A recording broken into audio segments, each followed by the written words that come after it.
Chapter 441, Rui Family's Peak, Moongaze Lake. In winter, Moongaze Lake took on a light blue hue, its waters clear with floating ice fragments. A streak of light cut through the air and plunged into the lake. Snake Demon Cave Dwelling. I wonder what it will be renamed to.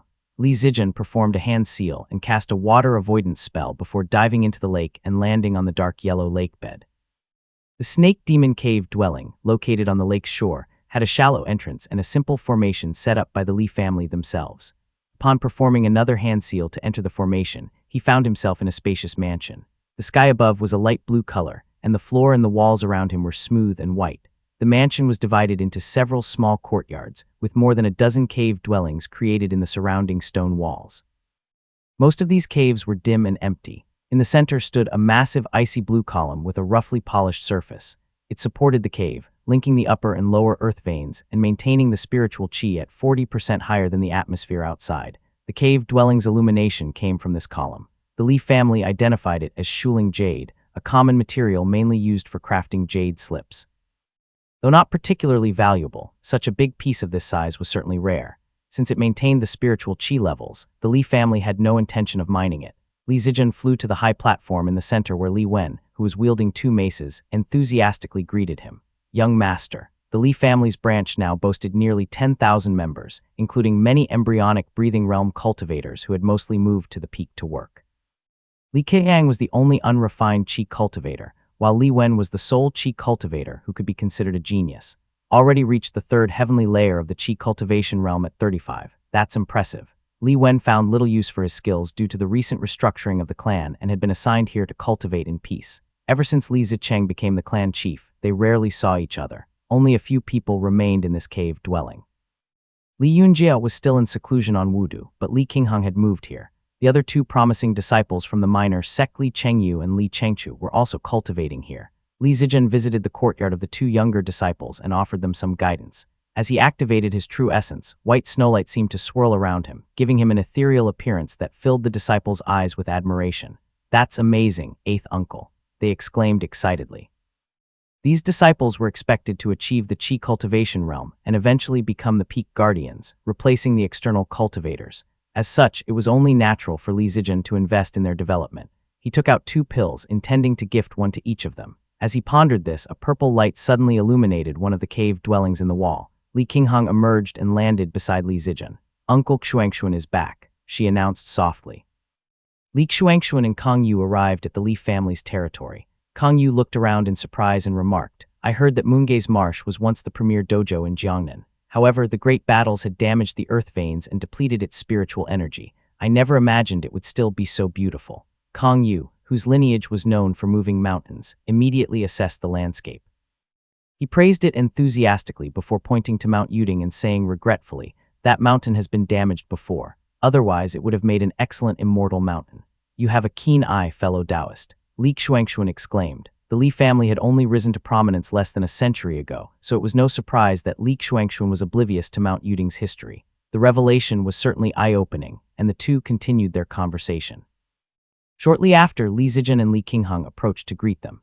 "This is the granddaughter and great-grandson of our old ancestor," Li Xuanxuan proudly introduced. Kang Yu observed the pair for a few moments as they glided over, then remarked softly, "I can't help but be captivated by seeing both of them. They have certainly inherited the immortal grace of Li Tanya, the celestial moon sword. This old man certainly knows how to flatter." Li Xuanxuan chuckled inwardly. In his opinion, Li Tanya exuded a heroic presence, while Li Zijian had a more ethereal, immortal grace, resembling Li Qijing more closely. Li Zijian and Li Qingheng responded differently. Li Qingheng merely nodded politely, while Li Zijian offered a slight bow and said softly, "Senior possesses a majestic physique that lives up to the reputation of profound peak." His voice was clear and composed.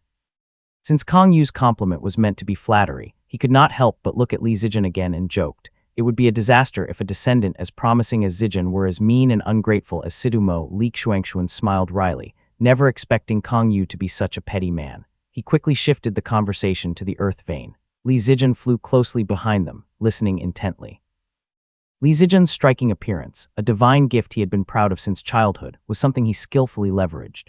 With just a single sentence, he had managed to elevate the Li family's status in Kang Yu's eyes and made his elders feel proud.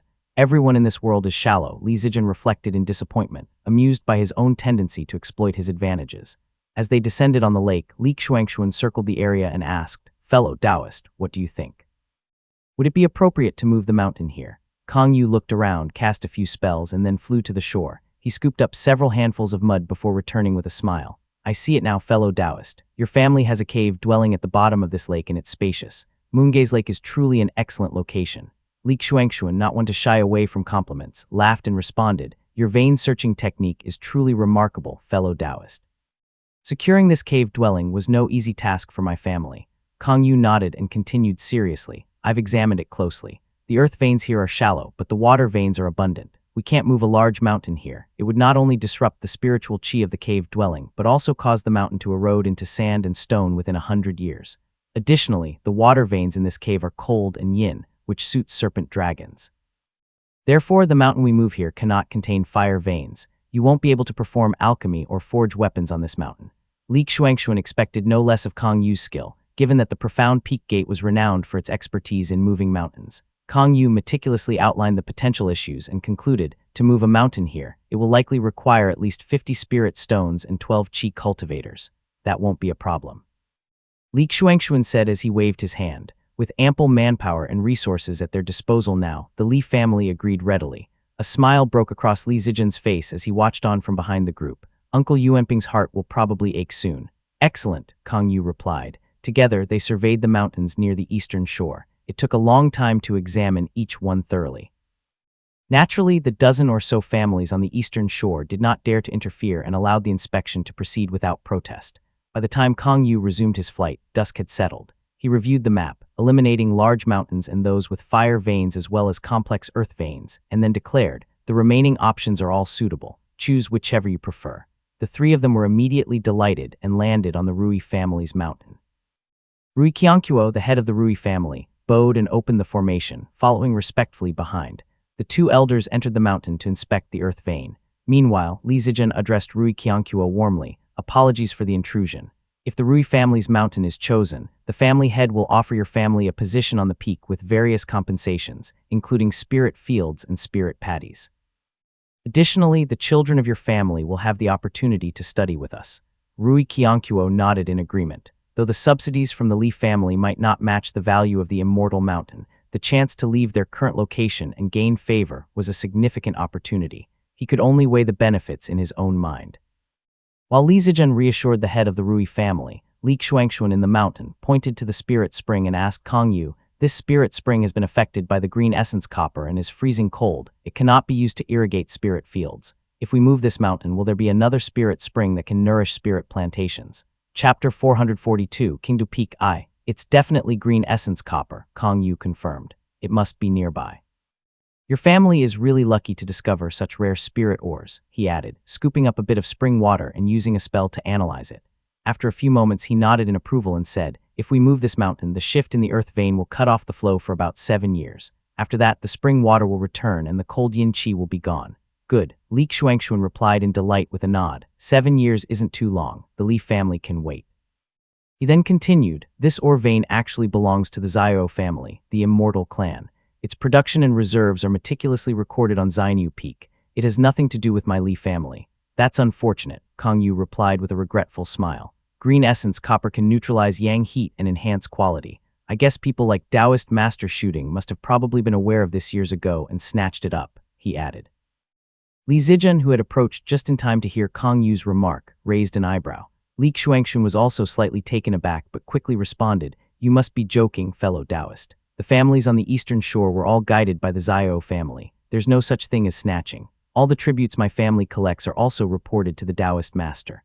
While saying that, Li Shuangxuan silently wondered, why did he say that?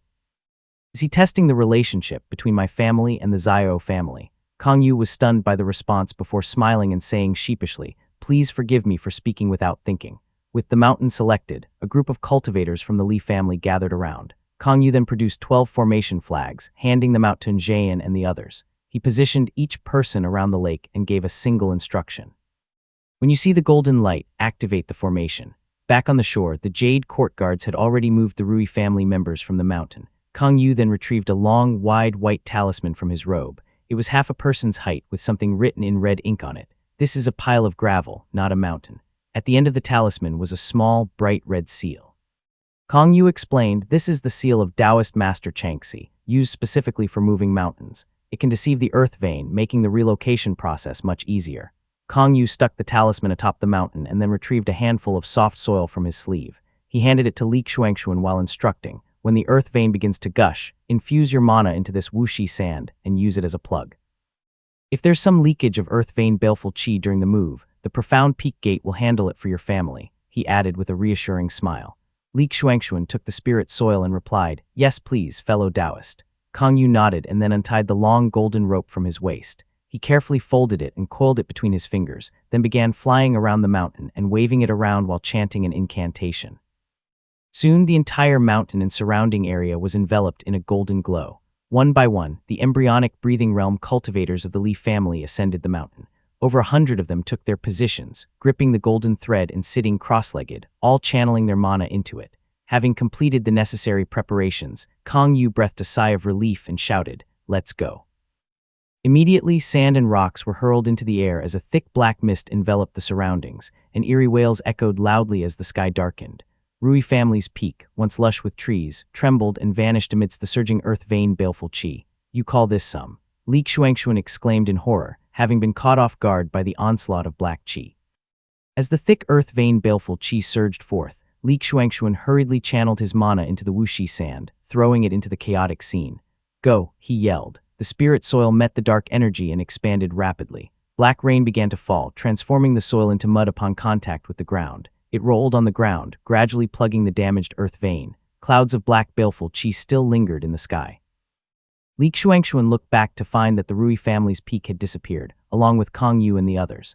The landscape was now barren, revealing only gray-white rocks and soil. How miraculous! Li Xuanxuan exclaimed in awe. As he soared over the lake, he saw a new peak standing amidst it. The once verdant summit was now stripped of trees, with huts and structures reduced to rubble. Zhayan and the other qi cultivators sat cross-legged on the shore, their faces pale from exhaustion. More than 100 embryonic breathing cultivators lay sprawled on the ground, their mana depleted and energy spent.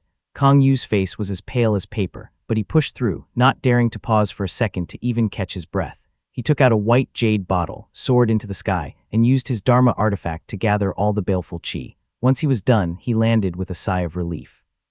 Taking a moment to catch his breath, Kong Yu exhaled deeply and opened his eyes, then said to Li Xuanxuan, this earth vein baleful qi belongs to the profound peak gate. The remaining payment shall be 60 spirit stones, covering the costs for the mountain-moving talisman, wuxi sand, and labor fee. What do you think, fellow Taoist? I see these people have had an ulterior motive all along. Li Xuanxuan realized that the profound peak gate's enthusiasm for relocating the mountain stemmed from their interest in harvesting the leaked baleful qi, which was likely very valuable for their alchemical techniques. Reflecting on the baleful qi that had surged earlier, Li Xuanxuan wondered how many spirit stones it might be worth. Fellow Taoist Kong, you're quite the negotiator. Li Xuanxuan said with a sigh, while Kong Yu responded with a shameless. The land left by the Rui family will be barren for 100 years. With the earth vein damaged and the spiritual energy depleted, it can only support some mortals, Kong Yu explained. Moving mountains was extremely harmful to the earth vein and consumed vast amounts of mana. Fortunately, the lake was not far from the eastern shore, or it would have been impossible for the few qi cultivators to handle the relocation. Li Xuanxuan had already expected all those consequences after seeing the baleful qi surging out from the earth vein earlier. Since this area was not his family's territory, he was not overly distressed. Nevertheless, he feigned anger and countered, "Why didn't you say so earlier? 50 spirit stones." Kong Yu was momentarily taken aback and grumbled internally, "Why the distress over this? It's not even your family's territory." After some back and forth, Li Xuanxuan conceded and provided 54 spirit stones. Kong Yu accepted them with satisfaction. Their relationship warmed considerably, and Kong Yu said with a grin, "Despite my modest cultivation, I've been moving mountains for 50 years and have mastered the craft, brother. Based on my experience, the lake bed will naturally rise in a few years. Once the mountain's peak is raised, you'll see 3 or 4 small peaks forming around it due to the earth vein." "Good," Li Xuanxuan replied with a nod. He arranged for Kong Yu to stay in the courtyard to recover. Meanwhile, the Rui family had no place to live and was forced to stay in Yuding town. Rui Qianquo remained silent, spending his days at Mount Yuding. With no other options, Li Yuanping sent a letter to the Zhao family, requesting that they absorb the Rui family. The Rui family's mining operations were naturally handed over to the Zhao family as well. Kong Yu stayed for several months to ensure the mountain remained stable before finally departing. As he left on the wind, he called out, "Brother Xuanxuan, if you need anything in the future, come visit me at Profound Peak Gate." Li Xuanxuan saw him off and then returned to the Immortal Mountain, which was now bustling with activity. The Li family had cleared the fallen trees and constructed courtyards and pavilions, giving the area a lively atmosphere indeed. Li Zijian and the others had been summoned to the mountain by Li Qingheng. Although Li Yunjie was still in seclusion, Li Qingheng insisted that they first decide on a name for the mountain and its cave dwelling. Chapter 443, Qingdu Peak II. After much deliberation, Li Yuanping and Li Xuanxuan proposed names like Four Lineage Peak and Li Lake Peak, but Li Qingheng was unimpressed and unsure how to respond to those names. After further discussion, Li Xuanxuan decided on Celestial Moon Peak and Celestial Moon Cave Dwelling. He sighed and remarked, "It's a shame there's already a Moon Lake Peak in Azure Pond, otherwise this name would have been perfect. I think our family should avoid names related to the moon," Li Zijian suggested. The group exchanged thoughtful looks and agreed. Li Yuanping then proposed, "How about we combine the names of our foundation establishment Dharma artifacts, Qingch Sword and Duruo Spear. We'll call it Qingdu Peak. The water of Moongaze Lake is always light green and we can plant some white irises on the mountain. It'll be a perfect name." Li Qingheng's Duruo Spear glowed faintly and she smiled. "Finally, a good name. Qingdu Peak and Qingdu Cave Dwelling. From now on, this will be our family's main peak," Li Xuanxuan reaffirmed with a sense of satisfaction. With the name settled, they received a letter from the Zhao family. Zhao Gidu's response was swift and clear. Li Xuanxuan read it carefully and nodded in approval. "Zhao Gidu truly handles matters efficiently," he commended. The letter conveyed that the Rui family, though once enlightened by the old ancestor of the Zhao family, had no direct connection with them now. The Zhao family would manage the mining of the green essence copper themselves, so there was no need to trouble the Li family. "They're concerned that our family might mishandle the copper essence and create trouble," Li Yuanping said as he reviewed the letter. The Zhao family's high regard for green essence copper made him reluctant to get involved, preferring to avoid any potential issues. One party was unwilling to concede, while the other was hesitant to intervene. This somewhat contentious situation was eventually resolved. As they were discussing the matter, the Jade Court guards arrived with a report. "My lords, the monk has taken up residence on a small island nearby and built a thatched hut to cultivate. Qingheng, he's still around," Li Qingheng exclaimed as she frowned slightly. This monk Qingheng had appeared uninvited and had helped during the Devil Plague by intercepting 2 devil cultivators from Zhao State.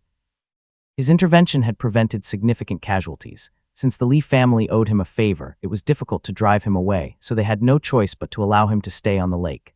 "Yes, I've gathered quite a bit of information over the years." Qingheng initially wandered around Huaqian, collecting herbs and aiding people. He later moved to Yuding, and now he's here on the lake. He doesn't preach or cause any trouble, so we can't kill him. "We can only send a few people to keep an eye on him," Li Yuanping said with a shrug. For half a month, the lake remained tranquil. When the Dawn Cloudliner arrived as scheduled, Li Qingheng had to make the journey to submit the tribute since Li Yunjie was still in seclusion. This time, the senior cultivator from Yunwu Peak of Azure Pond, known as Yu Su and nicknamed Brocade Darkmouse, had a reputation of greed. To avoid giving anyone cause to criticize her, Li Qingheng set off for Milan Prefecture early. Despite numerous covert attempts by various parties, the internal strife within the Yu family had remained unresolved. Though they appeared as a unified entity, the Yu family had actually fractured into 4 distinct factions, deeply affected by the failed reforms initiated by Yu Mugo. As a Qi cultivator of the 8th heavenly layer, Li Qingheng flew directly over more than half of the Yu family's territory without encountering any obstacles. It was only when she neared the Yu family's peak, where she was to pay tribute, that a middle-aged man approached to meet her. The man had a weathered face, a mature demeanor, and a tall stature, but his cheeks were tense, and he appeared somewhat nervous. With a spear slung over his back, he hurried over and stared at Li Qingheng in speechless surprise. Li Qingheng, who had broken through to the Qi cultivation realm early, now appeared to be only in her early 20s. "Fellow Taoist Yur." The middle-aged man was taken aback, his face paling. After a moment of silence, he cupped his fist and greeted Fei Tingxiao of the Fei family. "Greetings, fellow Taoist." "Oh, it's you." Li Qingheng finally recognized him. Their last meeting had been many years ago, and reminiscing about the old times seemed rather awkward, so Li Qingheng quickly shifted the topic. Noticing the true essence around Fei Tingxiao, she frowned and asked, "Why?" "Oh." Fei Tingxiao understood that Li Qingheng was referring to the changes in his own cultivation and true essence. Years ago, during the turmoil in the Fei family, Fei Wangbai was beheaded by a sword, and since then, Fei Tingxiao decided not to practice the long brocade heart sutra for his foundation establishment.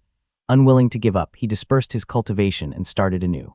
With the full support of his elder brother, Fei Tongyu, Fei Tingxiao had spent over a decade reaching the qi cultivation realm and had just recently broken through.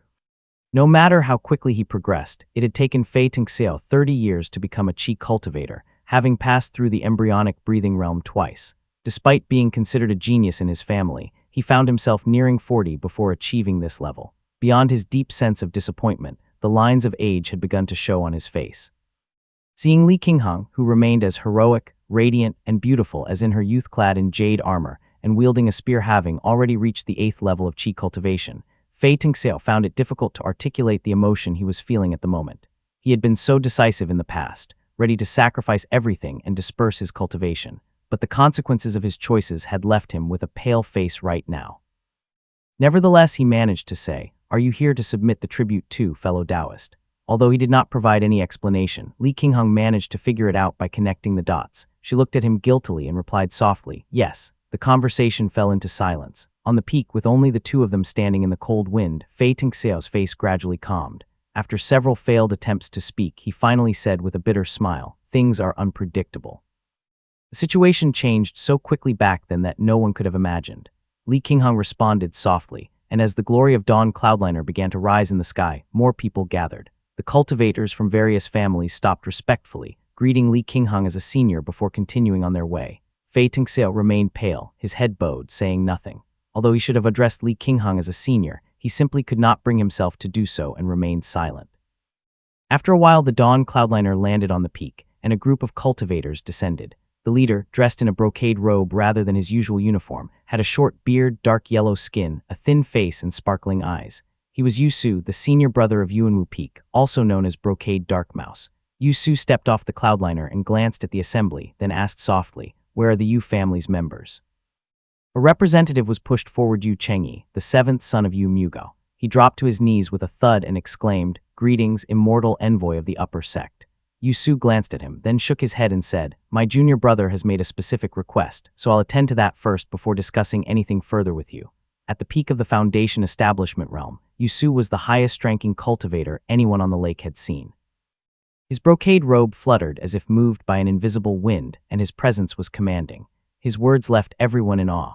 Unfamiliar with such grandeur, the assembly could only nod in agreement. Yu Su then took out a small, exquisitely crafted golden cage from his sleeve. Although bright and ornate, it was empty inside. Chapter 444, Zijin I. The golden cage Yu Su held was no larger than a human head, and it had 72 vertical bars. The small door on the front was ajar. Placing the cage in his palms, Yu Su opened another small door on the side and then pointed at Yu Chengyi, who was prostrated on the ground. With a sinister smile, he said, "This person has 5 brothers. Please help me collect their heads, fellow Taoist." Li Qinghong, Fei Tingxiao, and the others felt a cold breeze blowing against their faces, causing their robes to flutter.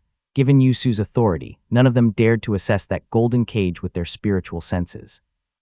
They could only wait in tense silence. Murmurs began spreading among the crowd. Could that be a Foundation establishment realm Dharma artifact? Such artifacts exist. Who knows, it might even be a Purple Mansion realm Dharma artifact. The Frosty Absolute Sword isn't the only artifact in the Azure Pond. The Purple Mansion Taoist masters have been quiet for too long. Perhaps it belongs to one of them. As the whispers continued, a gust of wind delivered 5 bloody heads which fell from the sky and tumbled into a grisly heap. Li Qinghong, using her spiritual sense, detected a vortex of wind retracting into the cage, much like a whale sucking in water, a monster, or the effect of that Dharma artifact. Yu Su waited for a few moments before shutting the cage and frowning at the severed heads with surprised and dismayed expressions frozen on their faces. He frowned and then said, "With this, the Yu family should be able to consolidate their power now, right?" Yu Chengyi stuttered, unable to form a coherent sentence. Nudged by the guest cultivator behind him, he snapped back to his senses and managed to stammer, Thank you, exalted immortal." Yu Su's gaze lingered on him momentarily as he remarked, "To think that Muxian has a cousin like you." He returned the golden cage back to his sleeve, then extended his hand and commanded, "Jade Smoke Mountain." His words caused the expressions of those from the Yu family to change. Yu Chengyi, panic-stricken, took 2 trembling steps forward while kneeling and desperately pleaded, "Senior, the Jade Smoke Mountain is the prized treasure of my family. Please, I implore you, give it to me now." Impatience flashed across Yu Su's eyes. With a swing of his sleeve, he pushed Yu Chengyi and he was sent tumbling backward. Suppressing the urge to beat him to death, Yu Su snapped, "Stop wasting my time, dog. Bring that Dharma artifact to me. Rather than wasting it on your household, Muxian will make far better use of it." "That's right. In the eyes of Azure Pond, these people are no different than dogs. As soon as Yusu spoke, sadness fell over the other families. They realized that although Yusu appeared courteous, he regarded them as inconsequential mere grass beneath his feet. Witnessing Yu Chengyi's tearful plight, nobody dared to speak up. Someone from the Yu family presented the Foundation Establishment Realm Dharma artifact, Jade Smoke Mountain. Yusu accepted it and lifted it high up, scrutinizing the artifact for a few moments. The Jade Smoke Mountain was snow-white and translucent, about the size of a fist and exquisitely carved. The various cranes and trees on it were impeccably detailed, bringing them vividly to life. However, a shallow line on the mountainside emitted a faint green light. Yusu frowned as he observed this, murmuring to himself, "It really left a mark. Li Tongya was truly formidable. This thing is made of supreme radiant profound jade." After looking at it for a while, he lifted his head and said bluntly, "All matters are settled. Bring forward the tributes, everyone." The families nodded, quickly bringing their tributes. Yusu stood by as his attendants sorted through the tributes, dismissing inadequate ones and demanding replacements. It was well known around Moongaze Lake that Yusu was opportunistic, exploiting others for gain. The families complied in silence. After inspecting the tributes, Yusu gently swayed the golden cage in his hand and advised, "If there are no significant changes in the future, I will return here again in due time. Be better prepared next time, so no adjustments will be necessary." With that, his disciples lifted into the air, boarding the Dawn Cloudliner. Yusu, standing at the bow, surveyed the crowd below once more before the ship eventually vanished into the horizon. The mood among the families soured immediately after Yusu's departure. Although a few prestigious clans managed better, most faces were marked by discontent. As the Dawn Cloudliner left, families along the eastern shore who had allied with the Li family gathered to plead for leniency and share their grievances. "Senior, please consider a lighter tribute this year." The head of the Pu family, over 80 but still in the 5th stage of the embryonic breathing realm, wore plain clothes and lacked even a basic Dharma artifact. He respectfully addressed Li Qinghang, his face etched with a troubled expression. "Senior, the peaks of the Azure Pond rotate their residency every 70 years, and we're only halfway through. Over 30 more years of hardship await. What are we to do?"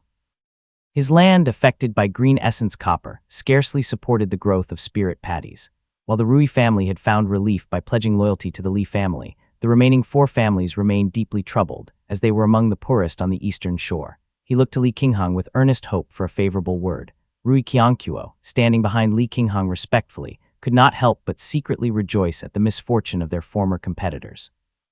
Although his Rui family was independent on the surface, they were technically under the Li family, yet they lived comfortably. To him, the modest tribute from the embryonic breathing realm family was a trifle. The clamor of voices grew until Li Qinghang, forced to assert control, slammed her spear onto the ground. The clang silenced them instantly. Knowing Yusu's greed, Li Qinghang had wisely left her Duriwo spear at home, carrying only a low-grade Qi cultivation Dharma artifact with her today.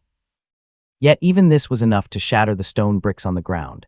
"If you face financial difficulties, please consult with my family head directly. The Li family does not intend to ruin anyone merely for tributes. We have our ways to address such matters," she stated firmly. With Li Yuanping at home to handle these issues, Li Qinghang was free to depart without concern, confident that the matters would be resolved appropriately.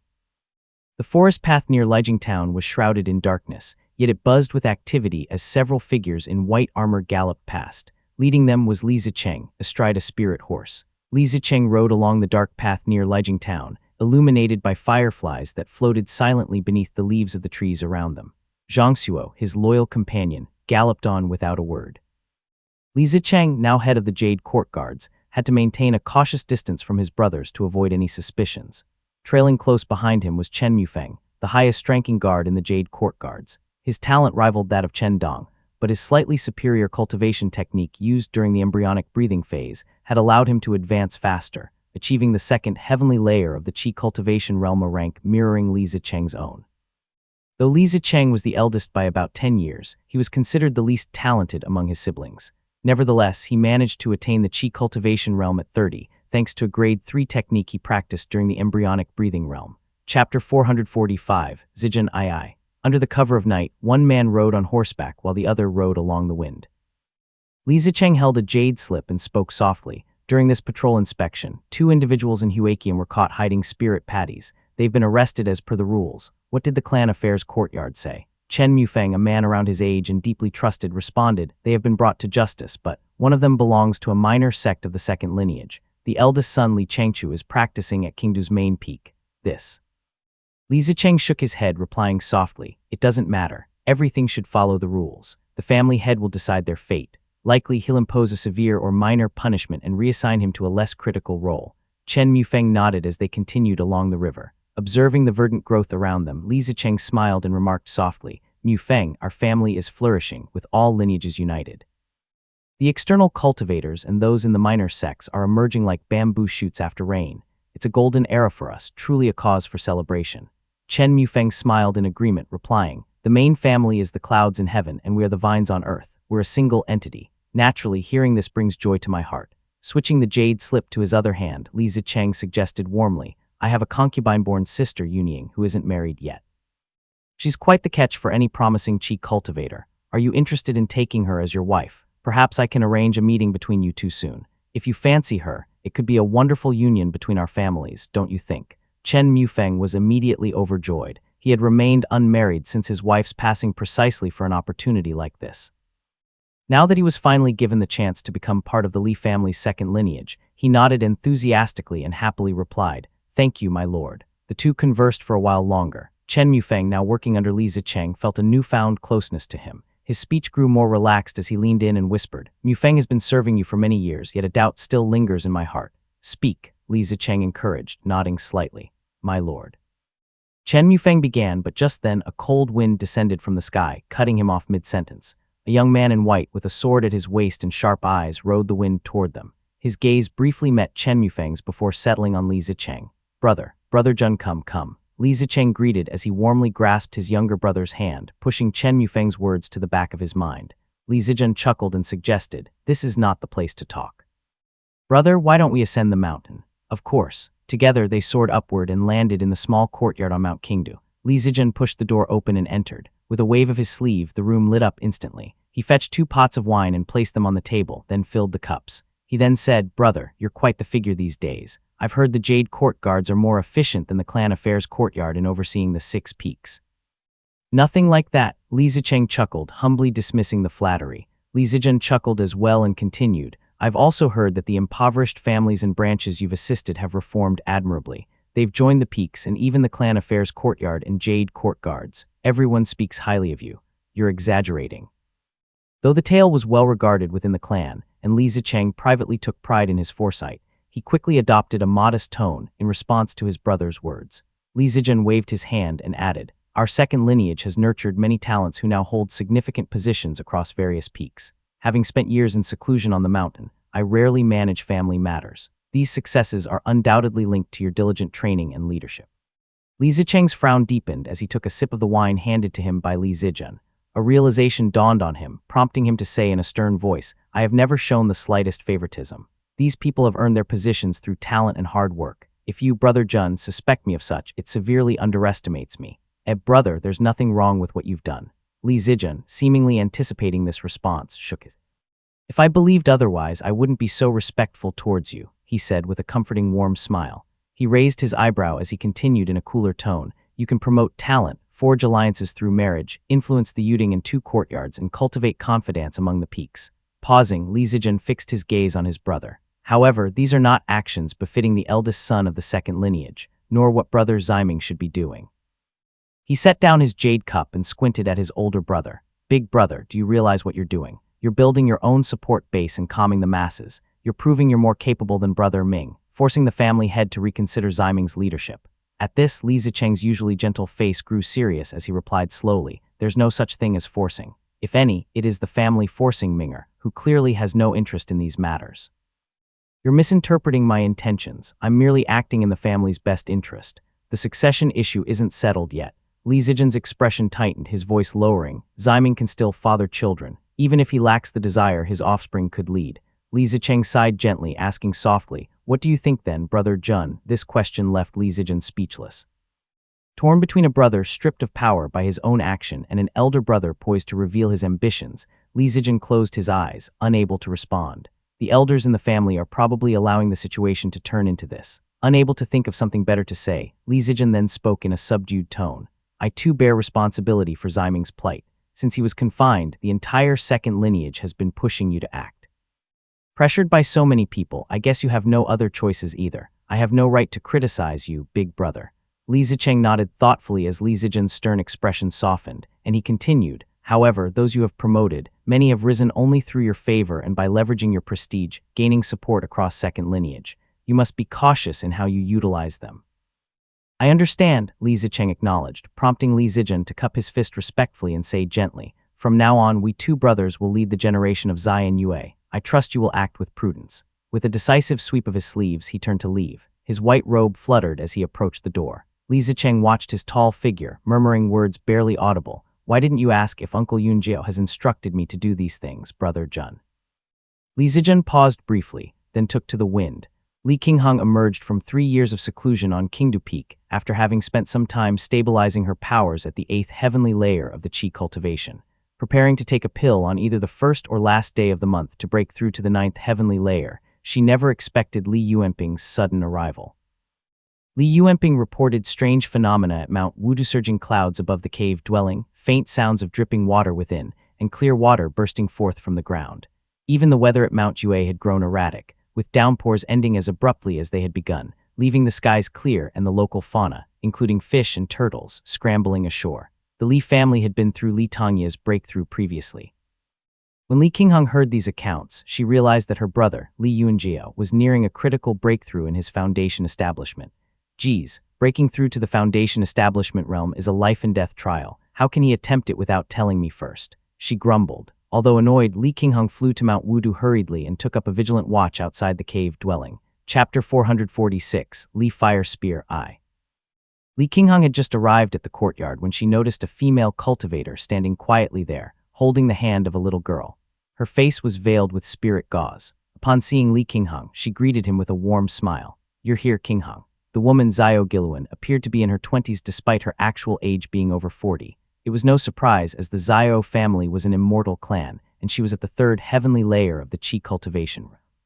Hello, sister-in-law, Li Qinghong replied with a gentle nod as a smile involuntarily appeared on her face. The generations of Yuan and Qing were all very close to each other. Zhao Giluan, both tactful and capable, had always maintained a harmonious relationship with her in-laws. The little girl Li Yuexiang was Li Yunjiao's youngest daughter. She affectionately hugged Li Qinghong and called her auntie sweetly. Have you been studying well, Yuexiang? Li Qinghong asked gently. Zhao Giluan turned to Li Qinghong with a smile and asked, You've reached the 8th heavenly layer of Qi cultivation realm at just 42 or 43, right? That's correct, she responded with a nod. You might establish your foundation by 50 then. You truly are a prodigy, Zhao Giluan praised. The later stages of Qi cultivation demanded substantial time, often at least 5 years. Unfamiliar with talisman pills, Zhao Giluan estimated that Li Qinghong would reach the foundation establishment by 50. However, Li Qinghong herself believed that she could achieve it by 45. The women conversed for a bit before Li Qinghong frowned and said, I don't understand why my brother went into seclusion without saying a word. It's unlike him. Zhao Giluan shook her head and began. In the Zhao family history, out of 376 Qi cultivators breaking through to foundation establishment, 170 did so abruptly, without prior notice. When one's spiritual energy is ripe, unless suppressed by secret techniques from immortal sects, it's often best to break through immediately. Li Qinghong furrowed her brow, prompting further explanation from Zhao Giluan. Our elders are baffled. After years of investigation, they learned of a rumor circulating among the 3 sects that may be tied to the activity of metallic essence. Within the same Dao lineage, it's common for several members to establish the same immortal foundation within a few years. Yet, curiously, after some more years, several among them may fail. Li Qinghong nodded gently, her keen intellect evident as her eyes lit up. She then spoke thoughtfully. Mastering the activities of metallic essence could significantly enhance the chances of our disciples' breakthroughs.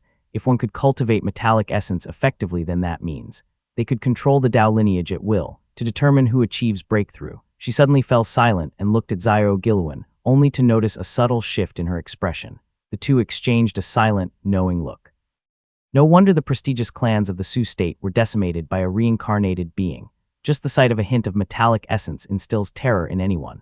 The two stood quietly in the courtyard, listening to the soft flowing sound of spring water flowing nearby.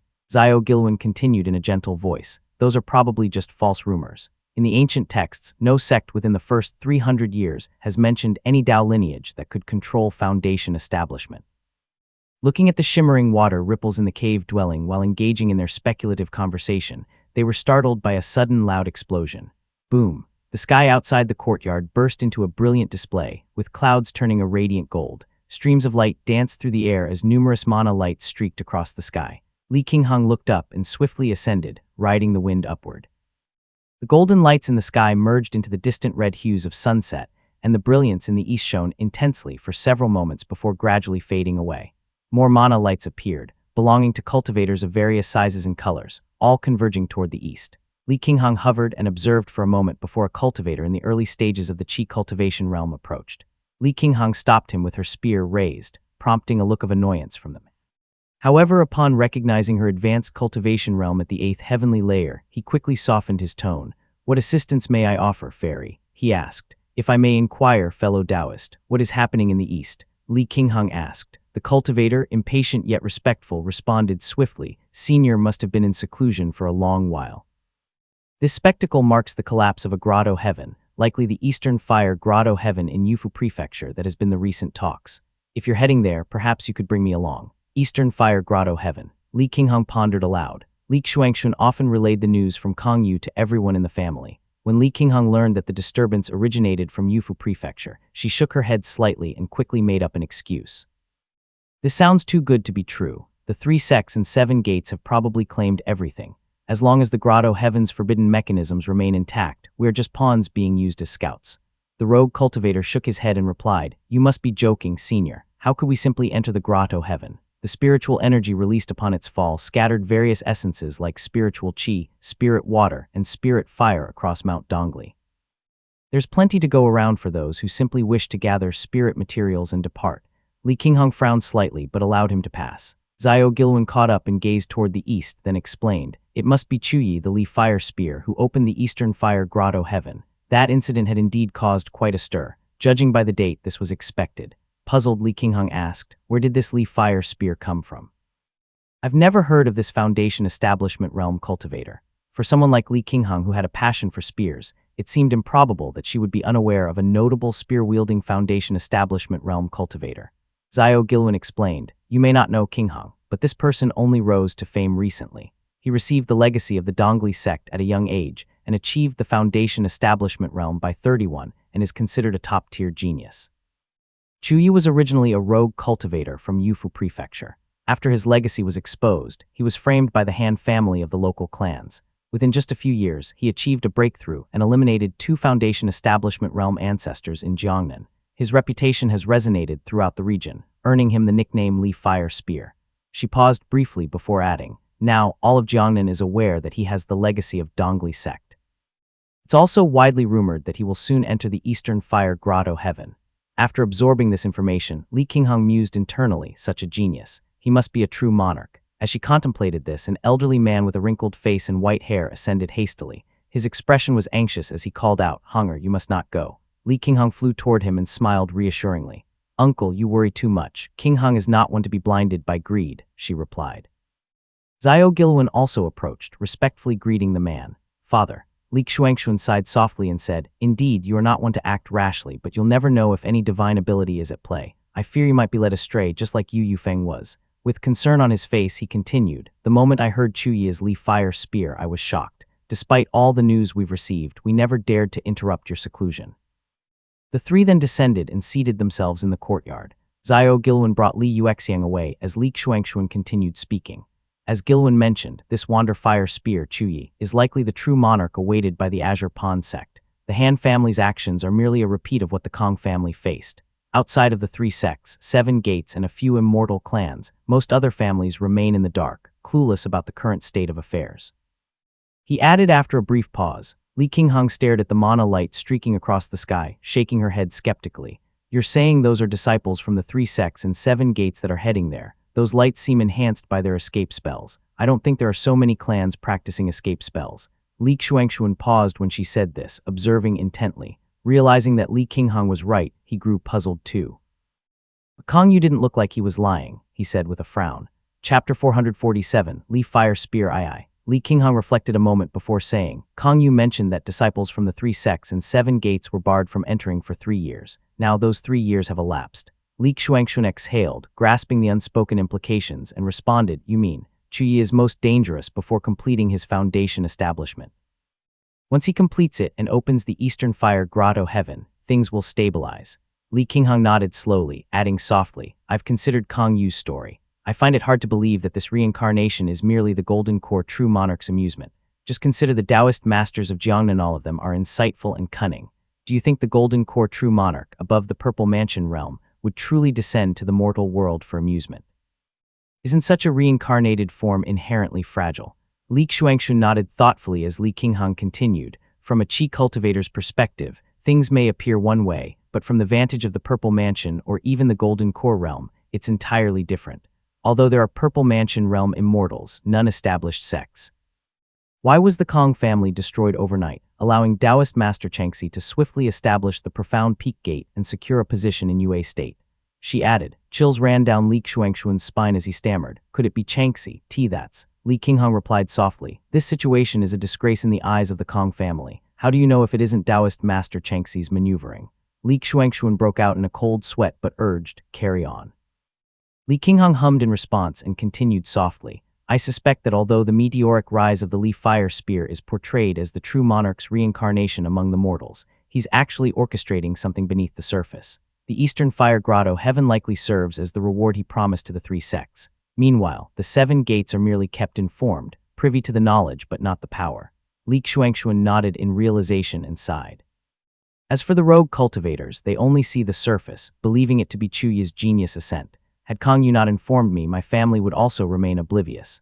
After piecing together their thoughts, Li Qinghong pursed her lips and added, as for why Kong Yu confided in you, uncle, it seems he was extending an olive branch to our family. The Kong family of Profound Peak Gate clearly harbors favorable intentions toward us. Li Xuanxun hesitated before whispering, but still. Is there any way for our Li family to profit from this? Meanwhile, at the Azure Pond sect, the bamboo forest on Kingsui Peak swayed gently in the breeze. Standing amidst it, Li Zijai's true essence radiated a faint purple-red glow, casting its hue on the bamboo shoots around him. He practiced the Dawn Dew Gathering technique, a grade 4 technique including 6 spells and 3 secret arts, ranging from the intricate footwork of Dawn Imperial Movement to the powerful spell Golden Cloud, along with other escape spells and various techniques. Although it had only been 2 years since Li Zijai broke through to the Qi cultivation realm, he was already capable of beating 3 or 4 early-stage rogue Qi cultivators single-handedly. So this is the foundation of the three sects. Chuckling to himself, he reread a letter from home. My family is prospering this year. They've even moved a mountain and named it Qingdu Peak. Surely it wasn't father who chose the name. I wonder when I'll be able to return to see it.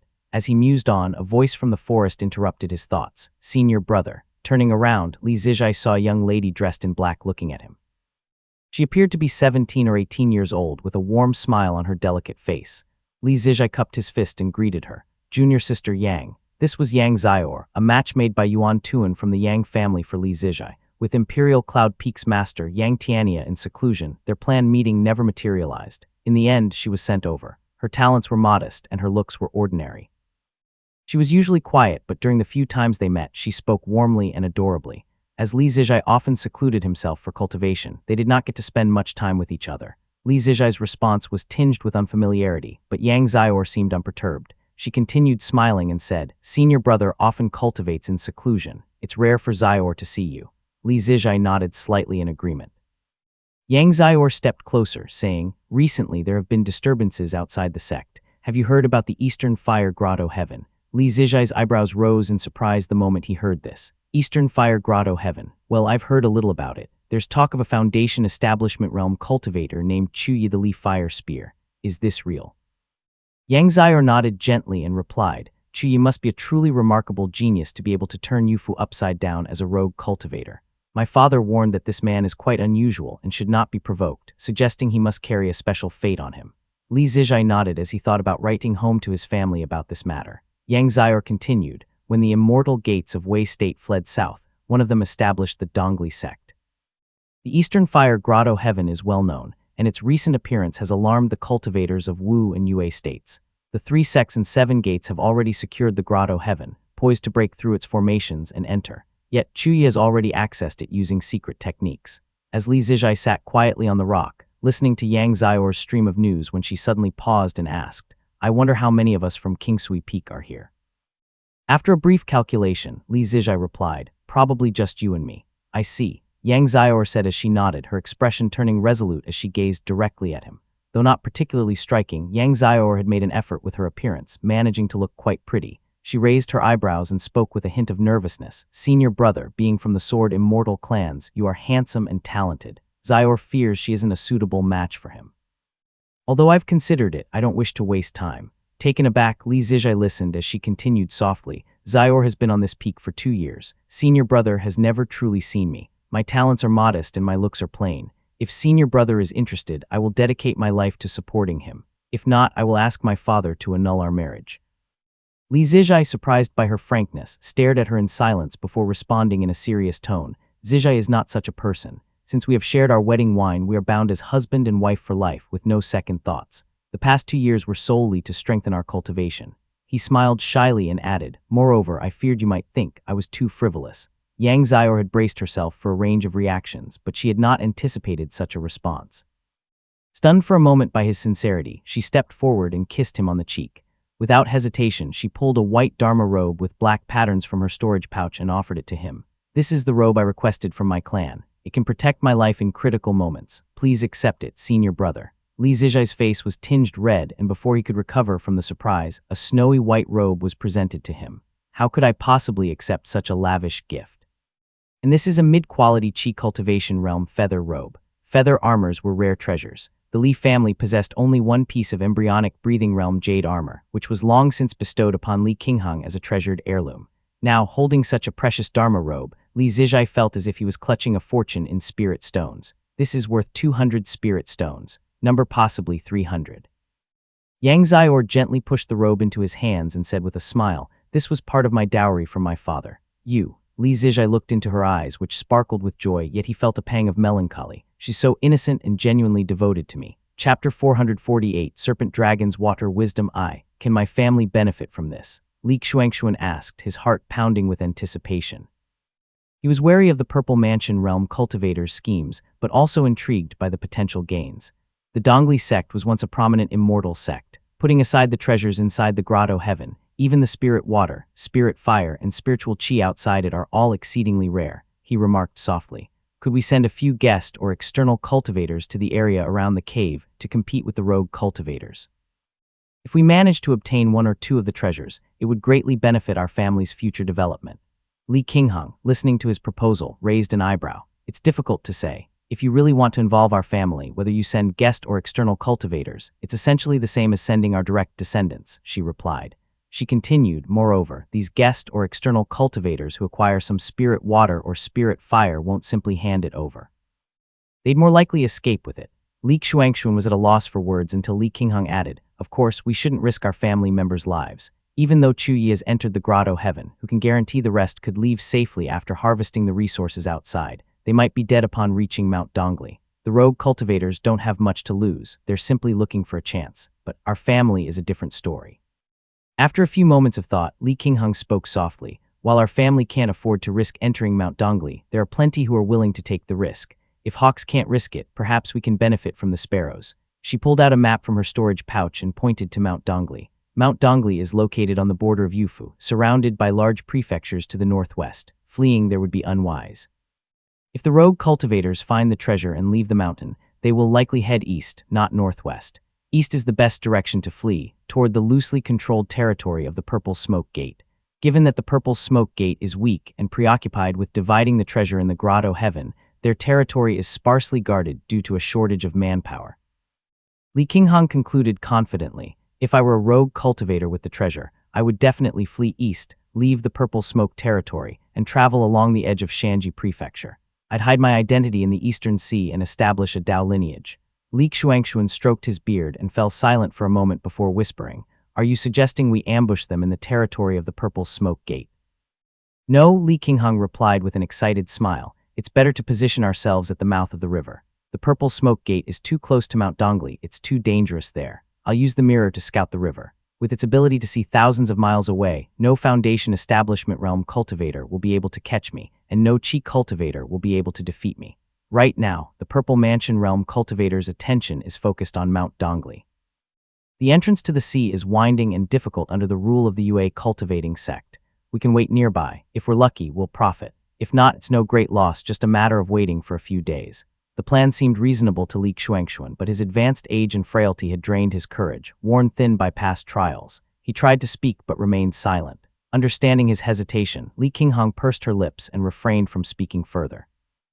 Uncle Xuanxuan is quite old and has faced death several times. He must be weary and likely has little desire for further risks. Li Qinghong thought for a moment before Li Xuanxuan finally spoke. Jiaor is in seclusion and his fate is uncertain. If something were to happen, it could spell disaster for the family. Moreover, it may not be wise to use our family's resources for such a distant venture. All right, I will heed your advice, Li Qinghong replied, smiling with disappointment. But there's no rush. I've heard that the grotto heaven hasn't been opened yet. Many are still waiting, she added while cupping her fist. Just as she was about to withdraw, the calm surface of the courtyard's clear water suddenly rippled. A wind swept in, dispersing the dark clouds overhead. Letter 211 rumble. A muffled sound resonated from the clear sky and the sky darkened abruptly. The water in the courtyard leaped up from the ground, disappearing into the cracks and fissures. Brother. Big Brother has made a breakthrough. Li Qinghong was momentarily stunned as the cave's stone door swung open with a gust of strong wind, stirring up a grayish-green water mist. Li Xuanxuan stood up with excitement and moved forward a few steps. Indeed, a young man in black emerged from the gray mist, carrying a sword on his back. He stepped forward with a beaming smile, his face radiant with joy. I have formed the boundless ocean. Li Yuanjiao's voice was unusually cheerful. The emotions he had suppressed for years finally surfaced, and he felt a surge of confidence this time. Looking at his father and younger cousin in the courtyard, he smiled and announced, I have established the Immortal Foundation and am now a cultivator in the early stage of the foundation establishment realm. Li Xuanxuan laughed heartily. He stepped forward and said with genuine happiness, Of course, I knew it was only a matter of time before Jiaor established his foundation. With this new strength, there are many things we can now attempt that we previously avoided. Li Yunjiao shook his head slightly, his face showing a hint of relief. Reflecting on the trials he had faced during his seclusion, a cold sweat broke out on his back. He replied, Father, you speak lightly, but it wasn't easy. I narrowly escaped death. If not for my good fortune and youth, I might not have survived this life-or-death ordeal. Li Xuanxuan had seen several elders establish their foundation relatively easily and assumed that Li Yunjiao's success was assured. He had not expected his son to look as though he had survived a great trial. He responded, puzzled, how could it be so difficult? If even you face such challenges, how many in the family could hope to establish their foundation? Not many, Li Yunjiao replied as he continued, Father, never underestimate the difficulty of establishing a foundation. Just look at how many from the Fei and Yu families died trying to achieve it. Li Qinghong, who had been listening, appeared unfazed. She smiled at her brother and asked, How does it feel, brother? How different are you from my grandfather back then? Li Yunjiao's smile faded and he became serious. That's exactly what I'm wondering. With that, he slowly extended his hand. His black robe fluttered gently in the wind as the immortal foundation within him began to resonate, and the sound of a rushing waterfall filled the air. Splash! The gray spring water surged from between the floor tiles and rock crevices. It spiraled around the feet of the three, wrapping around Li Yunjiao's robe. The water swiftly transformed into a serpent dragon that bared its fangs and claws, its scales clearly defined as it coiled beside him. Yunjiao murmured, The immortal foundation I formed doesn't possess the ability to condense talisman water, but I've acquired another ability known as Serpent Dragon's Water Wisdom. He continued, his expression unusual. This ability allows me to communicate with water beasts, befriend underwater monsters, control clouds and rain, and activate water veins. Li Qinghong was momentarily stunned as a word suddenly popped into her mind. She exclaimed suddenly, Jing Dragon King. Chapter 449, Serpent Dragon's Water Wisdom, Ai. Li Yunjiao nodded approvingly and replied in a deep voice, I agree. Jing Dragon King seems to fit better than Boundless Ocean. However, everyone knows that this is just another name for this immortal foundation. Jing Dragon King is the ancient name for Boundless Ocean. He then furrowed his brow and voiced his main concern. I've also compared it with Grand Uncle's description from back then. After condensing Boundless Ocean, I don't feel the improvements he had described. The recovery speed of my true essence and the chi is only half of what my granduncle's was. Li Tongya's impressive suppression power wasn't solely due to the law of Celestial Moon, but also his extraordinary recovery speed of his true essence. Even the fact that he could take Huisheng fruit, the treasured panacea without dying, was due to the profound power of Boundless Ocean. With his different ability and effect compared to Li Tongya, Li Yunjiao's excitement waned. After a moment of contemplation, he sighed. Perhaps this is Jing Dragon King after all. It is different from the Boundless Ocean. Could it be due to the pill? Li Qinghong asked softly, and the three fell into silence. Seeing Li Yunjiao emerge from his seclusion, Li Qinghong felt renewed confidence in her plan. She outlined the changes within the family, shared the previous plan with a smile, and then asked, "What do you think, brother?" Li Yuanjiao nodded and responded softly, "The plan is feasible, but divine abilities are mysteriously strange. How can we determine if one's action is under the influence of one or if it comes from the heart?" Li Qingheng hesitated for a moment before answering with uncertainty. "With the talisman seed we have, we should not be affected." "Not necessarily," Li Yunjiao countered thoughtfully. "In my opinion, the talisman seed can resist divine ability, but only if it's triggered through divine ability itself. If it's triggered by fate, it might be unstoppable. If this weren't the case, why did Granduncle always say that he was led by a divine ability? Why did Uncle Xuanling inexplicably wish to go to Mount Luoxia? It must be related to fate." Li Yunjiao, having broken through to the Foundation establishment realm, now saw many things with a new perspective. Mysteries that had eluded him before became clear now in his mind. Li Qingheng frowned and asked, "If fate controls everything, how can anyone dare to act in this world?" "I know, right? If the Purple Mansion realm cultivators truly wielded such formidable divine abilities, the Xiao family wouldn't have been able to exist. My family has suffered twice at their hands, making it hard not to be apprehensive." Li Qingheng glanced at both men and gritted her teeth. Anyone who can't become a Purple Mansion realm is destined to be an ant in the grand scheme of things. Li Xuanxuan sighed, his face growing more despondent with age. Li Yuanjiao, having just achieved Foundation establishment realm and freed from long-held frustrations, gently touched the sword at his waist and reassured, "Don't let fear overwhelm you." Li Qingheng turned to him and Li Yunjiao added, "Offer a sacrifice to the mirror to clear your mind. If it confirms our path, then proceed." Li Xuanxuan, though listening, struggled with his anxiety. His hands trembled, haunted by memories of the market's flames and devil qi. He sighed heavily. The catastrophe in the market had drained him physically and mentally. He had been trembling with fear for years, often dreaming of Li Tangye and Li Muxian, waking up with a racing heart from his meditation. After watching the two juniors perform the ritual and receive guidance from the mirror, Li Xuanxuan sat down wearily and made a decision. "Qingheng will stay behind. Jiaor, you'll go alone." Mount Dongli, located in the north of Yue State, was a rare mountain covered predominantly with maple trees. At this time of year, streams of lights interspersed with the mountain's red foliage, creating a picturesque scene. The mountain was sparsely populated with demonic creatures. 100 years ago, the Azurpan sect surrounded it, and when the Dongli sect was destroyed, many forbidden formations were left behind. It became a favored spot for the 3 sects and 7 gates to train their disciples, with even peak master-level figures occasionally searching for spirit items. Prior to the Grotto Heaven's fall, numerous rogue and devil cultivators had already begun roaming the area. Streams of light were periodically seen entering the mountain to explore the forbidden formations. The sky above Mount Dongli was clear and cloudless. A figure descended from the great void, clad in light golden armor and holding a large halberd with a jade seal hanging from his waist. The Purple Mansion realm cultivator hovered in the air for a moment before another figure appeared. This person wore a golden robe, and though the robe was loose, it was clear that the figure was a woman. She was veiled, with white gauze obscuring her face. The Purple Mansion realm female cultivator called out, "Tiexao." Yuan Su turned around and glanced at her calmly before saying, "Ah, Master Qiushui, congratulations on your mastery of the divine ability and breakthrough to the late stage of the Purple Mansion realm." The female cultivator remained silent. The 2 Purple Mansion realm cultivators stood quietly, their gazes fixed on the Grotto Heaven floating in the great void. Yuan Su spoke softly. "Senior Dongli has been hiding it for so many years, but it still came to light in the end. After all, it is Mount Luoxia. Among the visible Taoist sects, Luoxia is the only leader." The Purple Mansion female cultivator listened in silence and succinctly added, "The local Taoist sects." The 2 Purple Mansion realm cultivators conversed casually as the Azurpan sect's dawn cloudliner broke through the heavy clouds and slowly descended onto Mount Dongli, casting shimmering light all around it. Li Zijai stood on the large vessel, watching the cultivators below. He murmured, "Another bloody storm has passed. I wonder how many cultivators have fallen to the devil plague. Given the current state of affairs, how many are left in Yue State?" Yang Xiaor, who was standing beside him, smiled and replied, "Brother Zhai, you may not know this, but for the 3 sects and 7 gates, rogue cultivators are plentiful. The Eastern Sea is vast, and as long as the coast's guardians relax even slightly, hundreds of Eastern Sea cultivators, lured by Yue State's wealth, will rush in as rogue cultivators."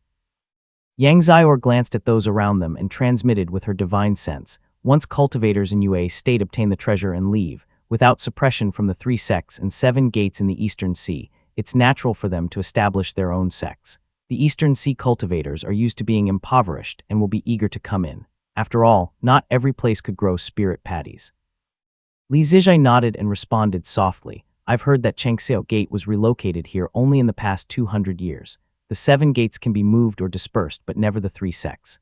Yang Xiao seemed to suddenly recall something and asked in confusion, but Brother Zhai's ancestor, is Li Mushin right? It is said he followed my ancestor to conquer Mount Yue. The alarm in Li Zijai's heart blared. However, he remained calm and replied nonchalantly, that's correct. Chapter 450, Lying in Wait I.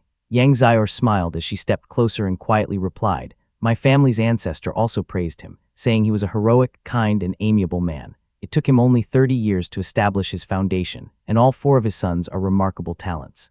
Yang Xiao spoke with unmistakable respect, perhaps influenced by her affection for Li Zijai, which in turn fostered her positive impression on the elders of the Li family.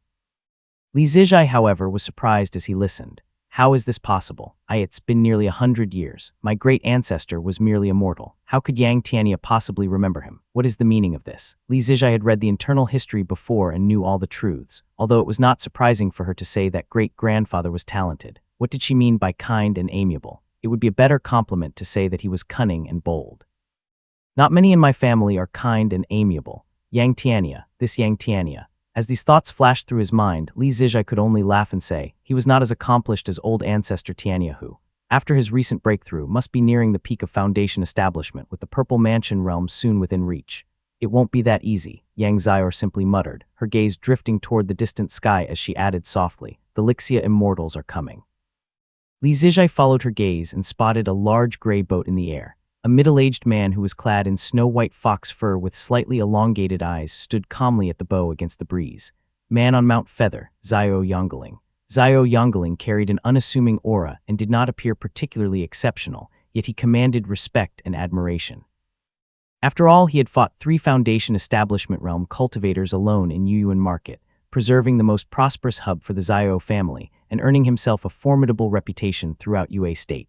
This battle had left Xiao Yongling gravely injured, but thanks to the Xiao family's treasured panaceas, not only was he saved, but his strength also greatly increased. Now standing at the bow of the boat, he offered a light nod and smile to Li Zijai, who hurriedly returned the gesture while Yang Xiao cupped her fist respectfully. She mused, rumor has it that man on Mount Feather and Celestial Moon Sword knew each other for a long time and were close, so it must be true then. After a brief wait, cultivators from the 3 sects and 7 gates arrived. As Taoist Master Yuan Su and Taoist Master Qiushui stepped out of thin air, colorful lights of their divine abilities began to rise. Above Mount Dongli, a gap soon appeared in the sky, revealing collapsed pavilions and mountain peaks. The disciples moved in an orderly procession through the gap, disappearing swiftly into the skies. From Mount Dongli, rich spiritual qi poured forth and spiritual energy surged powerfully. Streams of spiritual qi descended from the void, causing the spirit water to churn and the spirit flames to flare. This disturbance roused the rogue and devil cultivators, who had been lying in wait on the mountain, into action. An hour later, the air was filled with dust, debris, and fragments of pavilions raining down as the rogue cultivators erupted into cheers. The eastern fire grotto heaven has fallen into the sea. Meanwhile, on Mount Qingdu, Li Yuanjiao emerged, riding the wind as Moongaze Lake celebrated his breakthrough with rainfall. He navigated through the mist, shrouding the lake in mist. He glided through it, feeling free and unrestrained. As a Foundation Establishment realm cultivator, Li Yuanjiao enjoyed a noble status. Such a breakthrough would leave anyone beaming with joy, and he had not felt this proud in many years. Soaring above the Fei family's territory, he gazed at the bright stars, having left Yue State and arrived in Su State. This area, governed by the Yue cultivating sect, was considered very safe. Beyond it lay the Wild Hills, a far more perilous route avoided by most cultivators. Given the dangers near Mount Dongli, Li Yuanjiao preferred to take a longer detour. The night deepened, yet he did not dim his mana light. He was secretly hoping to encounter some devil or rogue cultivators to rob, thereby replenishing his dwindling storage pouch. In such a wilderness and armed with the mirror, Li Yuanjiao was naturally eager for such encounters. Unfortunately, the cultivators in the mountains were mostly of the qi cultivation and embryonic breathing realms, who were wise enough not to provoke a Foundation Establishment realm cultivator. After an uneventful flight that lasted several days, Li Yuanjiao finally arrived at the territory of Profound Peak Gate. The mountain gate of Profound Peak loomed like a giant bear hibernating in the morning sun, intimidating yet awe-inspiring. Reflecting on Taoist Master Changxi's achievements of moving the mountain all the way from Su State, Li Yuanjiao felt a flicker of yearning for the Purple Mansion realm. How many more years must my family wait before we produce someone of such caliber? As he prepared to ride the wind around the mountain, a female cultivator dressed in a light yellow Dharma robe soared into the sky and halted him in his flight.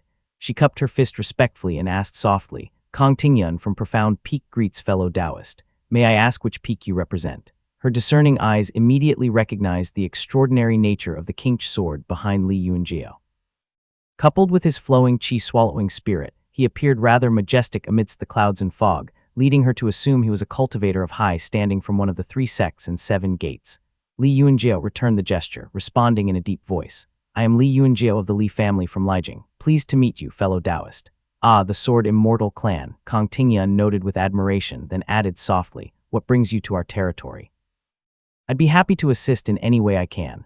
Knowing it was imprudent to reveal his true intentions, Li Yunjiao simply stated, "I seek passage to the estuary of the Great River. I wonder if Profound Peak could facilitate this." Upon hearing his request, Kong Tingyun chuckled softly. Her eyes glinted as she responded, "If Brother Jiao has come here seeking the treasures of Dongli, I'm afraid you'd be disappointed." Li Yunjiao maintained his composure, though his motives were quickly discerned by this woman, and simply smiled. "Why do you say that?" he asked. Kong Tingyun explained, "Brother Jiao is smart enough to think of navigating the Profound Peak's territories to reach the sea, but each family's land here is well fortified. Wherever rogue cultivators descended, they fall under the jurisdiction of that sect. Not just in Profound Peak, but also among the Sword Sect, Red Reef, and Snowjai. All Dao lineages are united and have set up ambushes. No rogue cultivator would be able to slip through," she added. She continued gently, emphasizing, "The Dongli sect has left behind many valuables, including Dharma relics and the Dao lineage of Taoist Master Kui Mu of Dongli.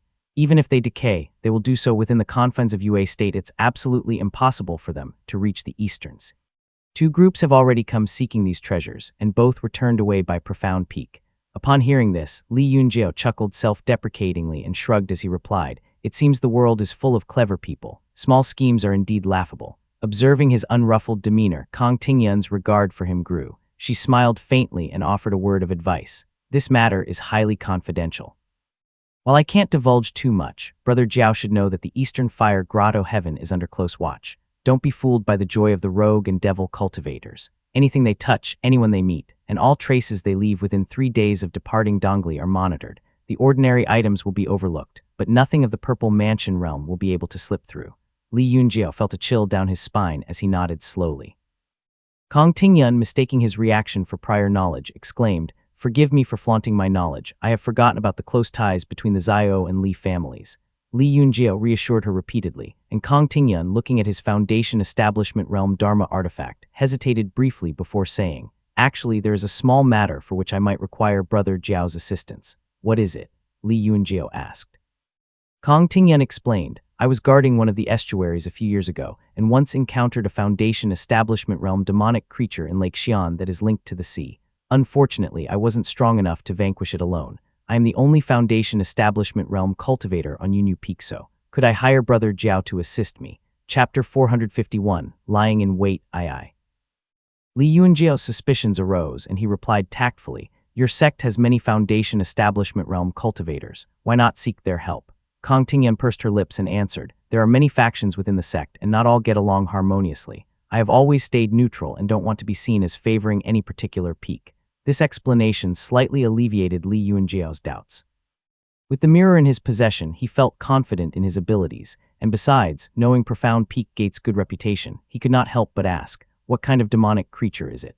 Kong Tingyun looked up with bright eyes and explained, "It is a hooked serpent that resides at the bottom of Lake Xian. It fled there after losing a battle to the azure water serpent dragon of Wave Island in the sea. I wish to obtain the 2 hooks on the snake's tail." Li Yunjiao nodded, then answered with a smile, "I do have time to assist, but I must visit an old friend along the way first." Kong Tingyun nodded slightly and said softly, "That's fine. I await your arrival in Profound Peak." After a brief chat, Li Yunjiao departed on the wind. Kong Tingyun watched him disappear into the sky and paused among the clouds, musing to herself, "What a cautious person he is."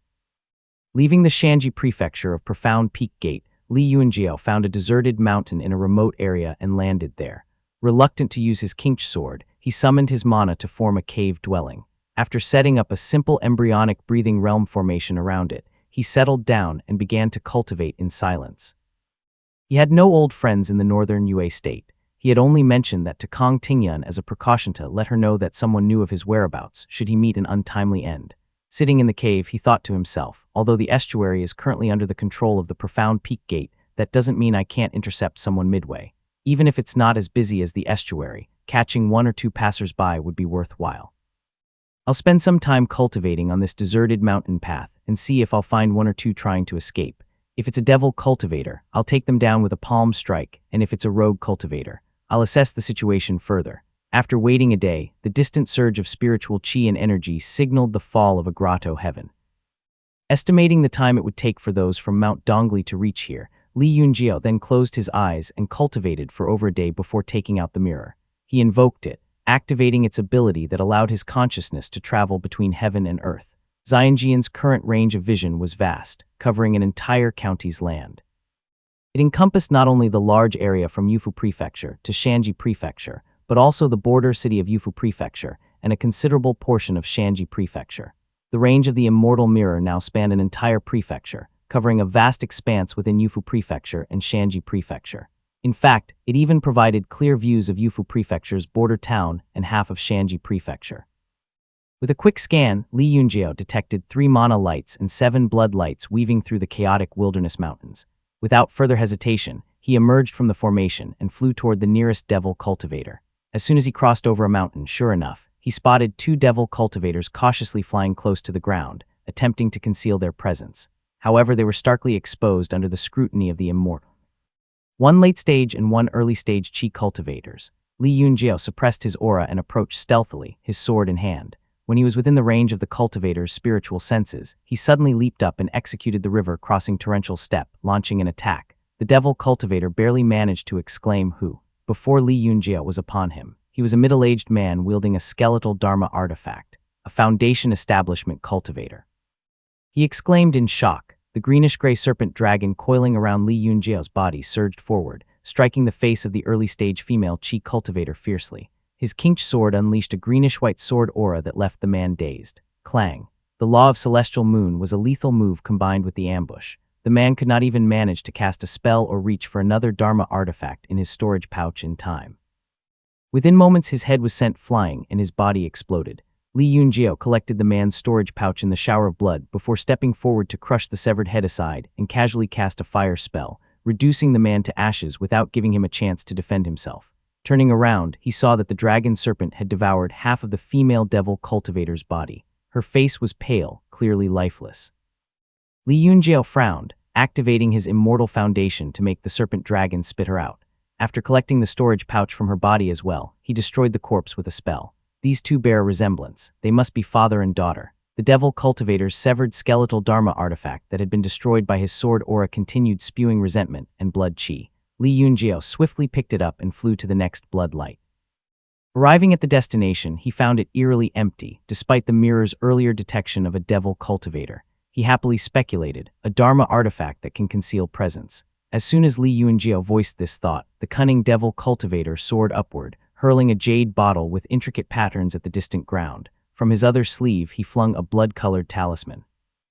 Li Yunjiao sneered as the serpent dragon coiled around his body and sprang into action, swiftly capturing the jade bottle lying on the ground. With a swift wave of his sleeve, he obliterated the blood-colored talisman in front of him and went in pursuit of the fleeing devil cultivator. The devil cultivator produced another jade bottle in desperation and exclaimed, "Senior, this is the profound Yang Li fire." He smacked the bottle, sending it flying to the ground while simultaneously tossing his storage pouch aside. Without wasting another moment that would allow Li Yunjiao to unsheath his sword, he quickly clasped his hands together and performed a hand seal to cast a spell. Profound Yang Li fire. Li Yunjiao caught the jade bottle with one hand and drew his sword with the other. However, the devil cultivator had already unleashed his secret technique, transforming his entire body and facial features into blood. Surging blood flames enveloped his ghostly pale head as it flew away at a speed surpassing that of typical chi cultivators. Clang. Green and white sword arc from Li Yunjiao's celestial moon slash technique whistled through the air, blowing the man's head up.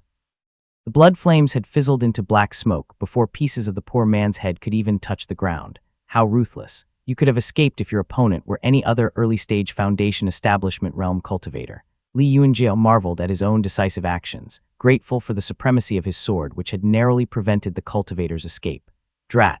While he was engaging with the man, the remaining devil and rogue cultivators had long fled. None of them were visible through the immortal mirror. Li Yunjiao landed to collect the discarded storage pouch, stashing it swiftly into his chest pocket. Without further delay, he soared on the winds, tracing the predicted route of the fleeing cultivators. Soon enough, he spotted a rogue cultivator flying cautiously on the wind. Excellent. Pleased fog swirled on his face, concealing Li Yunjiao's face as he descended in front of the man and bluntly made his demands. Storage pouch. The rogue cultivator jumped like a frightened bird. After scanning with his spiritual sense, his legs buckled as he landed, hastily untying the storage pouch from his waist with a pitiful plea. "Senior, spare me. Everything I have is here." Noting the kneeling rogue cultivator's shaky voice but stable hand on the ground, Li Yunjiao chuckled. He took the pouch, laughing hoarsely as he mocked. No mediocre cultivator could escape from Mount Dongli. Drop the act. "You're just afraid I'll kill you." The rogue cultivator's heart pounded as he repeatedly pressed his forehead to the ground. Li Yunjiao peered into the pouch, finding only a Yang Nourishing Technica cultivation method from Dongli sect, a portion of fire baleful qi, and nothing else useful save for a bunch of insignificant items owned by the rogue cultivator. Chapter 452, Respective Benefits, I. Li Yunjiao carefully stowed away the two items before tossing the storage pouch back to the rogue cultivator, who was still bowing while kneeling before him. Observing the man, Li Yunjiao discerned that despite his ragged appearance, the man practiced a proper qi cultivation method. His hands were unusually soft and fair, showing that he was likely versed in the arts of immortal cultivation. This aroused Li Yunjiao's suspicion. "Are you a rogue cultivator?" he asked.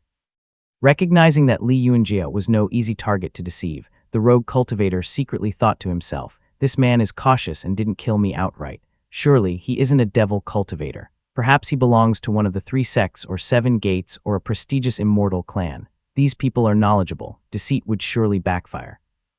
Adjusting his strategy, the rogue cultivator lifted his head, shedding any previous semblance of cowardice, and explained in a respectful manner, "I was once a cultivator from Wu State. My sect was destroyed by devil cultivators, forcing me to seek refuge in Yue State." Li Yunjiao, impressed by his composed tone and demeanor, contemplated recruiting him, thinking to himself, "If I treat him with kindness, perhaps I could acquire the secret techniques of Wu State and an ally for my family." However, Li Yunjiao was inherently distrustful. Sensing the man's true essence for a brief moment, he felt an unnerving familiarity. A chilling thought flashed through his mind suddenly, causing him to mutter in shock, "Slaughter Jun Gate." Startled at being recognized so quickly, the rogue cultivator immediately pressed his forehead to the ground again. Realizing that he could no longer conceal his identity, he replied solemnly, "Yes, may I inquire who Senior is?" Li Yunjiao recalled the old monkey and the Slaughter Jun Kui light technique he had acquired years ago. He mused to himself, such a coincidence. How could we dare to involve ourselves with them right now? The Slaughter Jun Gate was devastated during the Devil Plague. Who knows, they might be scheming. Besides, this man is no ordinary character. He might be a serpent dragon with a significant fate. Deciding against taking advantage of the situation, Li Yunjiao dropped the damaged Dharma artifact from the Devil Cultivator onto the ground and emptied his storage pouch. Several bottles of the Devil Cultivator's blood pills, over a dozen spirit stones, and a couple of low-quality Dharma artifacts, along with the Fire Baleful Qi and Yang Nourishing Technique manual, came tumbling out. After a brief inspection of the manual, he hastily repacked them and said, "I have received favors from Slaughter Jun Gate. Consider these items as repayment. Take them and sell them after you leave." For the first time in their conversation, the rogue cultivator's composure wavered, now stricken with genuine shock. After a stunned silence, he hurriedly asked, "Senior, may I ask for your name?" Already riding on the wind, Li Yunjiao simply replied, "This is not the time to talk. Leave quickly." The rogue cultivator's eyes reddened slightly, managing only to call out, "Tu Longjian will never forget the kindness you have shown him today. I shall repay you generously in the future." Eager to avoid trouble, Li Yunjiao swiftly departed. Once he landed safely back in his cave dwelling, he breathed a sigh of relief, feeling a weight lift off his shoulders. He mused quietly, "I don't really care about the repayment. I just hope he won't bring danger to our family." Given that demon cultivators have the backing of an immortal sect, there must be more to the Slaughter Jun Gate incident than meets the eye, just like the mystery surrounding the Zhao family. My family has received the 2 legacies with fear. Only those who have lost their minds would involve themselves with those from Slaughter Jun Gate. Li Yunjiao had briefly examined the Yang Nourishing Technique in Tu Longjian's possession. It appeared to be a method for converting one type of spirit fire into another, but it required numerous spirit items and extensive knowledge. However, the manual was thick with a lot of content. Cautious of potential traps, he dared not delve too deeply into it. After thinking for a moment, he decided that it should be safe to examine the storage pouches, so he took out the 3 of them excitedly.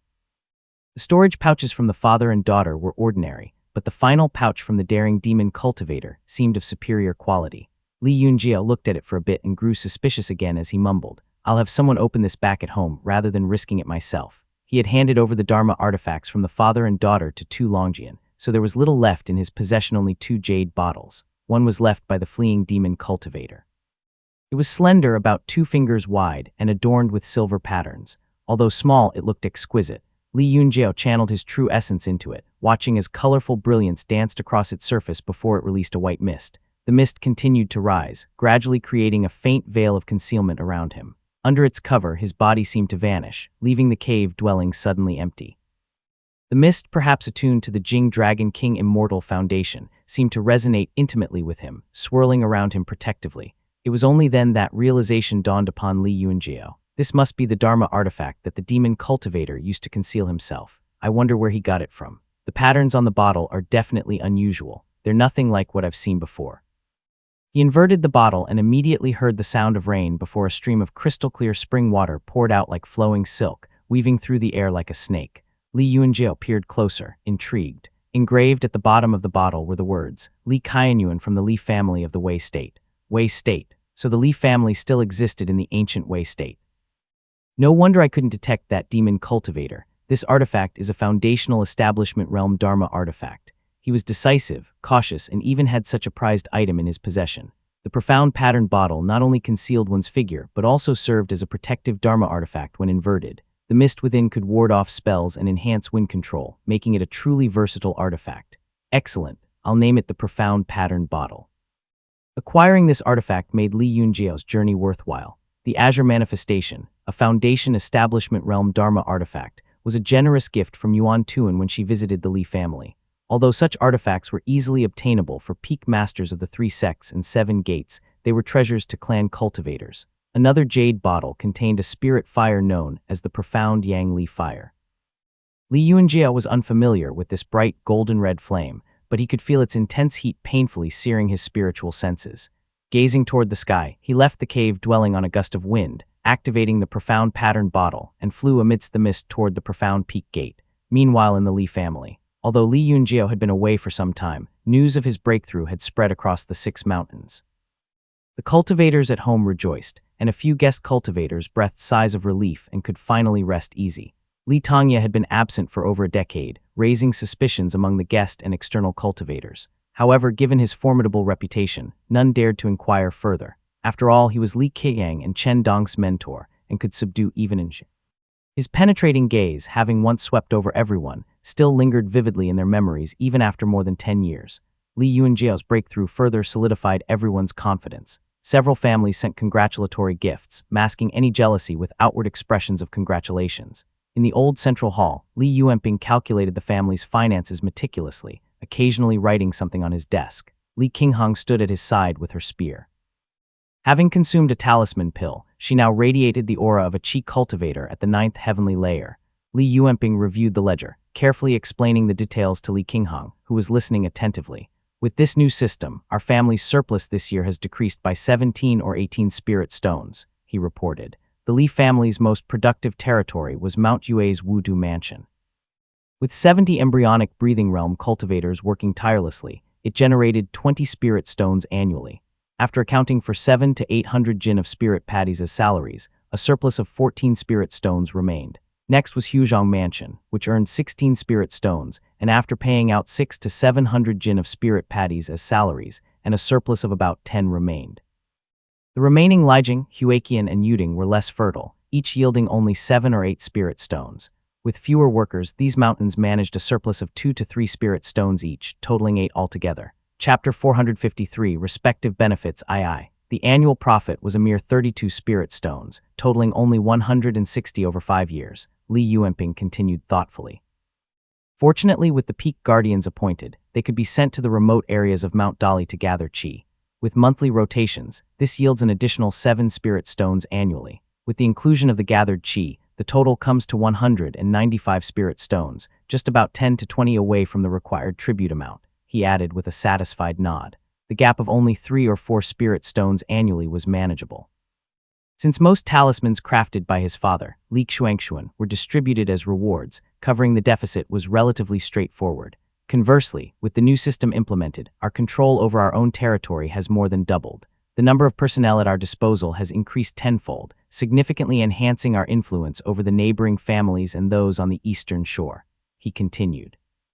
These developments distributing benefits, stabilizing the cultivator groups under their command, and securing the populace's loyalty were all within Li Yuanping's expectations.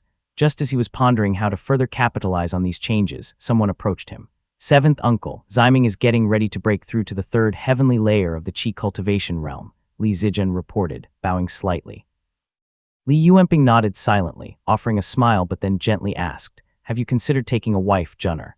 At the age of 21, Li Zijian's early advancements in qi cultivation realm made him appear youthful. However, he was still at the first heavenly layer, highlighting the growing gap in talent with his brother, Li Ziming, who was advancing even faster. Li Zijian occasionally brought joyous news to Li Yuanping, hoping to bridge the gap between the father and son.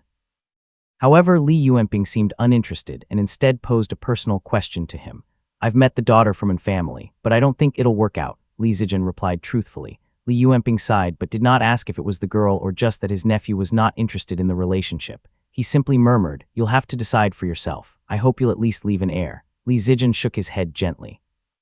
Big brother has many heirs and the second lineage already has successors.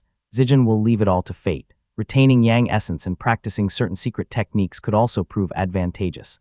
After chatting briefly, Li Yuanping watched his nephew depart on the wind back to Mount Qingdu to focus on either his cultivation or swordsmanship. He could not help but remark, "This child excels in many areas. He's sharp, diligent, and always dedicated to his swordsmanship day and night. However, he's emotionally reserved and harbors an inherent pride that makes it difficult for others to relate to him." Li Qingheng, standing nearby, pursed her lips. "It's partly my fault. When Junner was young, his father, Brother Yun, faced hardships. As a result, he was exposed to many two-faced people. This inevitably shaped his reserved and cautious nature. With his remarkable appearance, innate talent, and early experiences that taught him to see through people, it comes as no surprise that he's prideful. Considering everything, I think he's fine. He could have turned out to be way worse." As Li Qingheng concluded, Li Yuanping stared into her almond-shaped eyes and suddenly chuckled. "Junner truly takes after you. You're really his aunt," he remarked. Li Qingheng was taken aback, but as she saw Li Yuanping's pale face breaking into a strained smile, he hoarsely added, "Someone in the family has also chosen to remain unmarried for life, even sacrificing her lifespan to pursue the Tao. She has a remarkable appearance, innate talent, wits, and pride too. Yes, I'm talking about you, Li Qingheng." Meanwhile, at Mount Dongli, the eastern fire grotto heaven was approximately the size of a prefecture. This once majestic realm, filled with immortal mountains and sprawling structures and pavilions, now lay in ruins. Vibrant spirit fires were spreading in every direction amidst billowing black smoke. Yuan Tuan, accompanied by Li Zijai and Yang Xiaor, landed on a modest hill. The peak assigned to Yuan Tuan was notably smaller and less impressive due to Kingsui Peak's declining power. It appeared that little of value could be found in this unassuming location. Li Zijai stepped into a small courtyard on the mountain. Yuan Tuan remained mounted on a deer as she instructed gently, "Go and search. Bring back qi cultivation and foundation establishment realm items to the peak. Items of the Purple Mansion realm should be submitted to the main peak. Ensure pill recipes, cultivation, and secret manuals are archived within the sect. Do not disseminate them widely, and avoid trying anything funny. Remember, the grand formations are watching us." Yuan Tuan, lacking strong backing within the clan, knew better than to aim for the central peaks, where the most valuable treasures were likely kept. Instead, she chose not to vie for access, avoiding unnecessary conflicts. The courtyard was littered with broken bookshelves and various spirit items scattered on the ground, shimmering with spiritual energy. Yuan Tuan scanned the place with her spiritual sense, then reached out to pick up a shimmery fragment from the ground. With a tone of regret, she remarked, "A fine crying bloodstone. What a pity. Chuyi's greed has devastated the grotto heaven, destroying at least 30% of the spirit treasures within." Inside the courtyard, Li Zijai sifted through the debris of collapsed medicine cabinets and found several stacks of prescriptions. Upon closer inspection, one was prominently labeled 3 aspects breaking realm pill, written by Qi Nixiang. Dongli sect preferred to use durable spirit cloth for their records to minimize damage. Li Zijai swiftly scanned the information with his spiritual sense. Continuing his search, he found yet another prescription 2 ways of refining renewal spirit pill, written by Qi. It contained 2 methods of refining this spirit pill, one for the qi cultivation and the other for the foundation establishment realm. This delighted Li Zijai as he thought to himself, Ming'er is a skillful alchemist. This recipe will surely benefit our family. Meanwhile, Yang Xiaor approached, holding a stack of documents, looking as though realization had just dawned upon her. Brother, the Kui family of the Dongli sect indeed originated from the north, and their heritage is deeply tied to the ancient Wei kingdom. It's no wonder they use Yang and Li Fire as their emblems. Li Zijai immediately recalled the Golden Palace Radiant Origin Manual back home, authored by Kui Mu of the ancient Wei state. A surge of hope filled his heart as he wondered, could this grotto heaven hold the key to my family's destiny? If I can find the Purple Mansion realm part of the Golden Palace Radiant Origin Manual here, it could revitalize Brother Ming's Dao. His heart raced with the possibility, but anxiety soon crept in. The 3 sects and 7 gates had long divided this grotto heaven among themselves. How could he possibly find an opportunity there? He'd probably be killed by disciples of the same sect as soon as he left this peak. Despite his concerns, he mused aloud, I wonder if there are any grade 5 or grade 6 cultivation techniques hidden in this grotto heaven. Securing one would certainly be a remarkable feat. Yuan Tuan, overhearing him, shook her head slightly and murmured softly, don't get your hopes up. Aside from Chu Yi, the Li Fire Spear, no one else can unlock the Dongli Dao collection. After their brief exchange, they swiftly plundered the main courtyard atop the mountain, before descending to continue their scavenging, as instructed by Master Yuan Tuan. As Li Zijai and Yang Xiaor made their way down, Yuan Tuan's brow furrowed in contemplation. Yang Tiania claimed that Li Mushin truly existed. Could it be that there was really a Foundation Establishment realm cultivator named Li Mushin in Yang Tiania's forces? How did he meet an untimely end, though? The clan seems oblivious to this, and their records mention only 3 Foundation Establishment realm cultivators in their family. What was Taoist Master Yuan Su thinking when he chose Ning Hemian as Li Xuanfeng's wife, whose pawn is the Li family? The deeper Yuan Tuan delved into these thoughts, the more bewildering the situation seemed. Meanwhile, down the mountain, Yang Xiaor called out to Li Zijai warmly and excitedly, drawing Yuan Tuan's gaze downward. Watching Li Zijai and Yang Xiaor, she reminisced about her senior brother who had long left the sect and was never to return, leaving her behind. Her eyes reddened slightly at Yang Xiaor's affection for Li Zijai. Regardless of the turmoil outside, my immediate priority is to protect the young ones at our peak. Chapter 454, The Hooked Serpent I, Within the World of the Mirror. While Li Yunjiao journeyed through the desolate mountain temples to Shanji Prefecture, Lu Jiangxian had read 131 manuals on embryonic breathing realm techniques, 36 on Qi cultivation realm, and 2 on Foundation Establishment realm. All these manuals were piled on the desk in front of Lu Jiangxian, forming a small mountain before him. 2 more Foundation Establishment realm techniques, Yiwood Talisman Technique and Mountain Mist and Sea Technique, corresponding to the Dao foundations of Yiwood Wholeness and Mist Yin Reversion. The scrolls before Lu Jiangxian had already formed a small hill. He was carefully reading the Yang Nourishing Technique from Tu Longjian, which was the longest secret technique he had come across, truly broadening his horizons. This is the first time I've encountered someone naturally endowed with fate. Li Yunjiao had spared Tu Longjian, largely because Lu Jiangxian had not intervened, allowing Li Yunjiao to be swayed by his thoughts and let the man go. Under the illumination of the mirror, Tu Longjian's aura was a bright crimson, his presence incredibly formidable. Though Li Yunjiao could not see it, Lu Jiangxian observed it clearly. If Tu Longjian had died at Li Yunjiao's hands, thus disrupting the flow of fate, and the Purple Mansion realm cultivator traced it backward, it could have caused significant problems. Lu Jiangxian had his fair share of encounters with many Purple Mansion realm cultivators. He knew they could not foresee every change in the world, nor could they monitor everyone constantly. However, having mastered the life divine ability and formed alliances, they had a general sense of the forthcoming situation. Li Yunjiao was not supposed to discover this person. It was only because fate was no match for the immortal mirror that he did. If he had killed Tu Longjian and taken the Yang Nourishing Technique, it could have potentially ruined important plans of the Purple Mansion realm cultivators. Though the alliance between the Xiao and Li families might lead the Purple Mansion realm cultivators to suspect Xiao shooting would naturally suspect the Li family. However, Xiao shooting was already walking on thin ice. Lu Jiangxian feared that the old man would not be able to withstand the pressure, and he also feared that some in the Purple Mansion realm might directly suspect the Li family. But what exactly is this fate thing? It's vastly different from divine abilities, affecting others without leaving a trace. Lu Jiangxian had watched as the crimson fate behind Tu Longjian swirled, transforming Li Yunjiao's intent from one of murder to one of recruitment. Even Li Yunjiao's own aura was later also tinged with crimson, but due to his growing suspicion, he forcibly changed what could have led to his family's ruin into a situation where they merely suffered financial loss to avoid greater disaster. There's a hint of flowing chi-swallowing spirit here, almost like two fates compromising with each other. But if Li Yunjiao also has fate on him, why have I never seen it? Is fate manipulating people, or are people manipulating fate? Li Yunjiao flew leisurely on a cloud, the mist swirling around him as he traveled. He had recently acquired a new treasure, and he was so enamored with it that he could not bear to part with it. While he was carefully exploring its wonders, he had flown into the territory of the profound peak gate without realizing it. His mood was light and carefree, and he felt an inexplicable sense of relief, as if he had narrowly escaped disaster.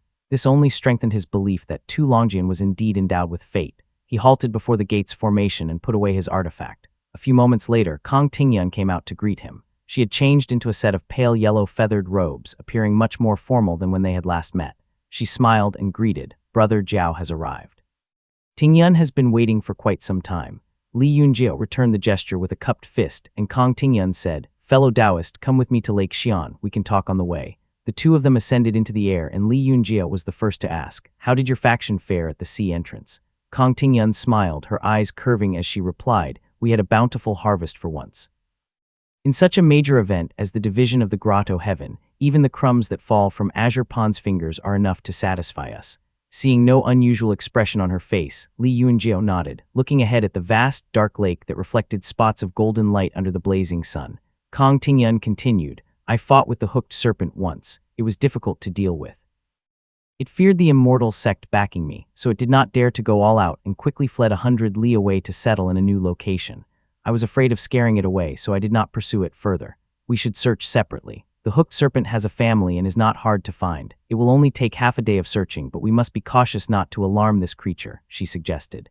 Li Yunjiao responded, "That won't be necessary." He shook his head and descended onto the surface of the lake. Instantly, the water began to surge, and the faint movements of a serpent dragon could be seen beneath the waves, occasionally revealing half of its black scaly claws. Before long, a dark blue crayfish jumped out of the water, curled up in fear, trembling as it was held aloft by the waves. Li Yunjiao asked in a low voice, "Where is the hooked serpent?"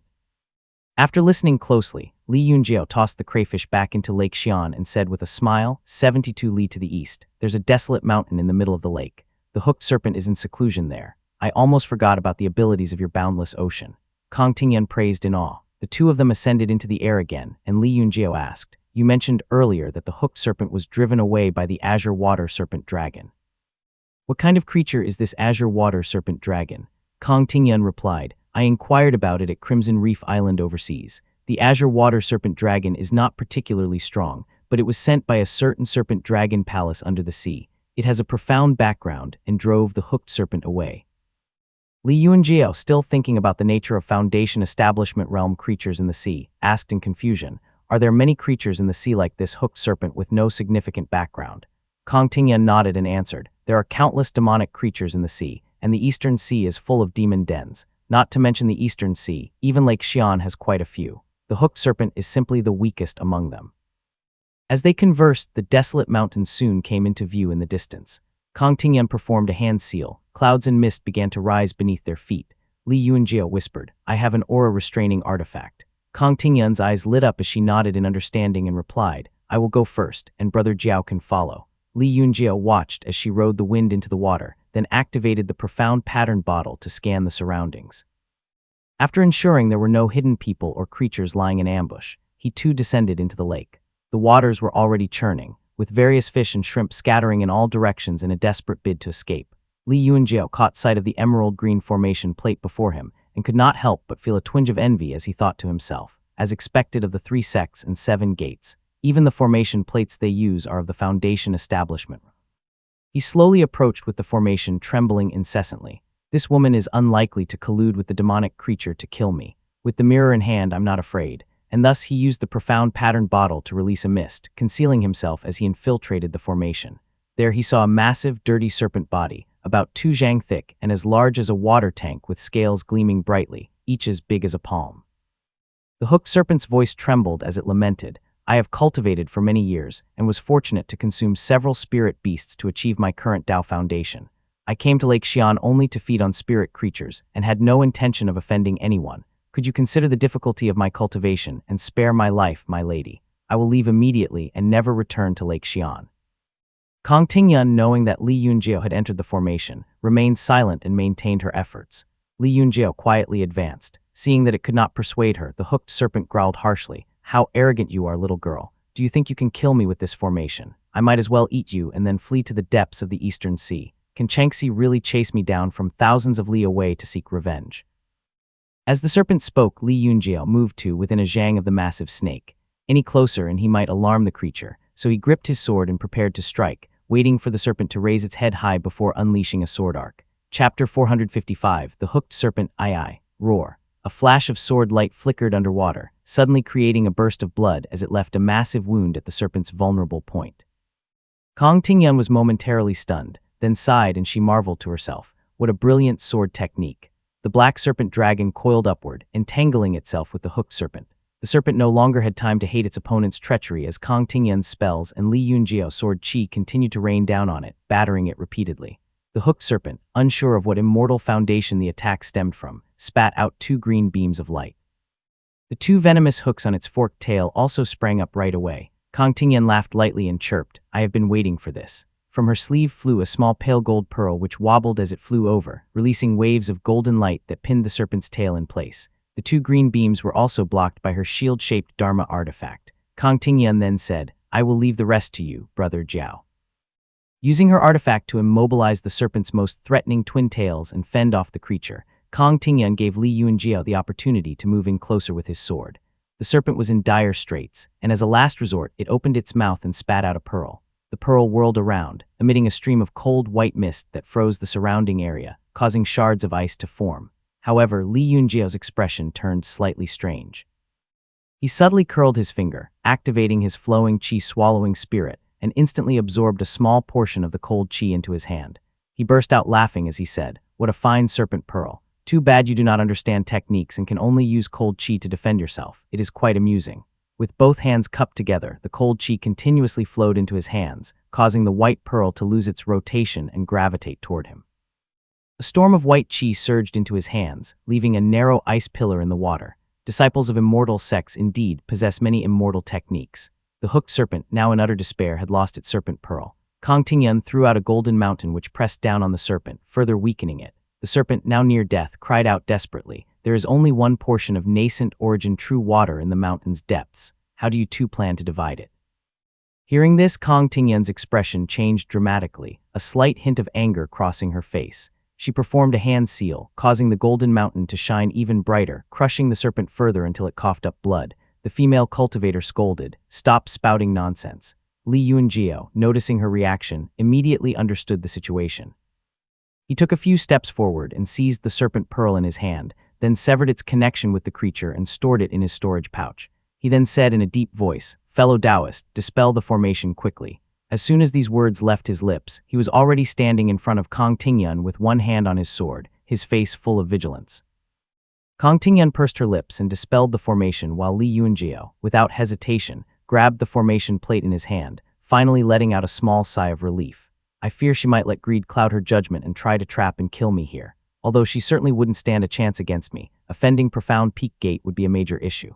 Li Yunjiao quickly landed in front of the mountain and sealed the hooked serpent's Tao foundation. Only then did he turn back, speaking in a deep voice, Care to explain, fellow Taoist.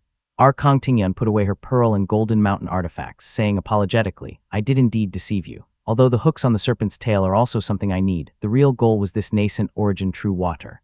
She explained softly, Profound Peak Gate has a secret method. Years ago, I noticed changes in the water veins and realized that a spirit water would soon be born here.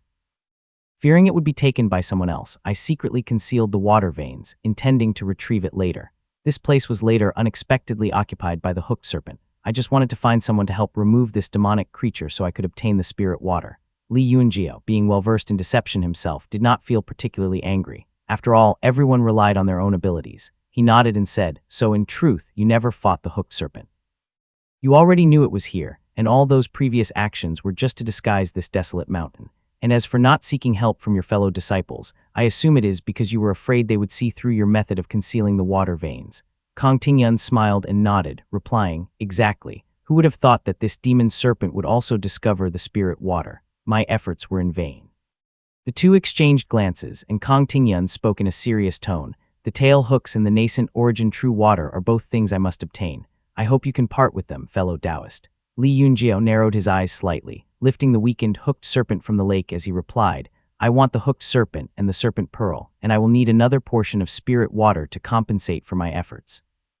Kong Tingyun shook her head and said, You ask for too much, fellow Taoist. I do not have any other spirit water. Please consider another reward. Li Yunjiao pondered for a moment and then responded, Does your gate have anyone who can cultivate a fire vein? I ask that you help my Li family cultivate one. Kong Tingyun smiled slightly and said, We do have such people. My senior brother has already gone out, and when he returns in some time, he can visit your clan to cultivate a fire vein. But why are you so confident that I will not go back on my word? With this, Kong Tingyun's tone became slightly cunning as she blinked her large eyes and smiled at him.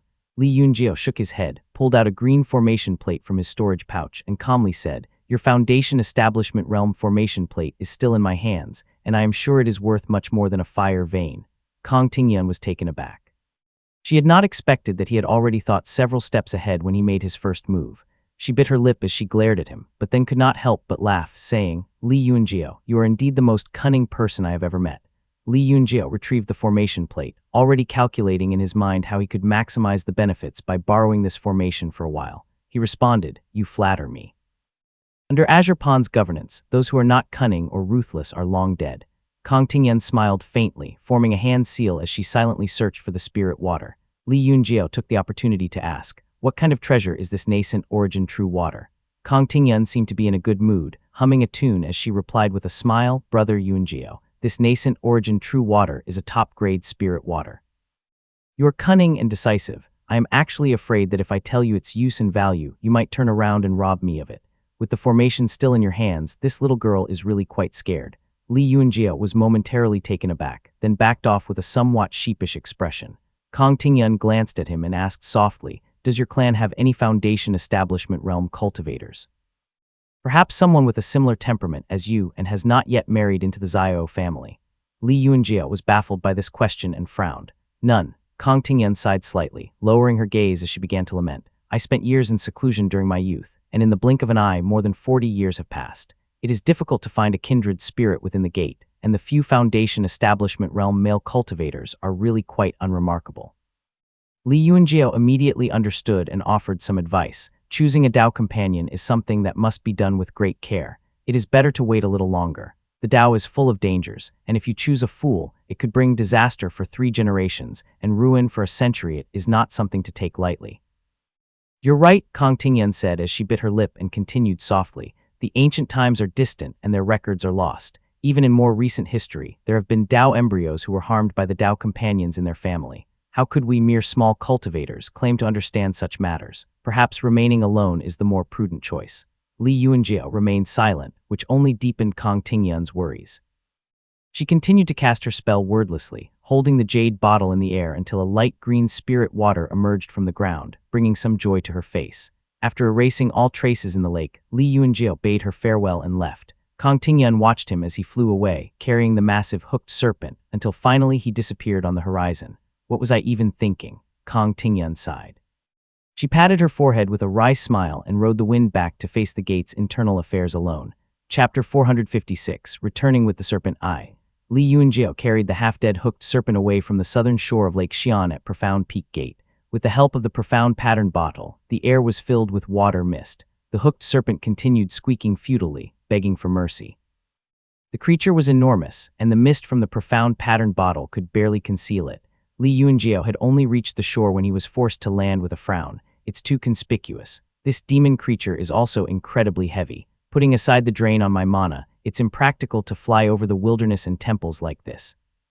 He swiftly changed course, flying north for a while, intending to go upstream of the river flowing into Lake Xian, pass through the safer territory of the Yue cultivating sect, and then only return to Moongaze Lake's northern shore via Sioux State.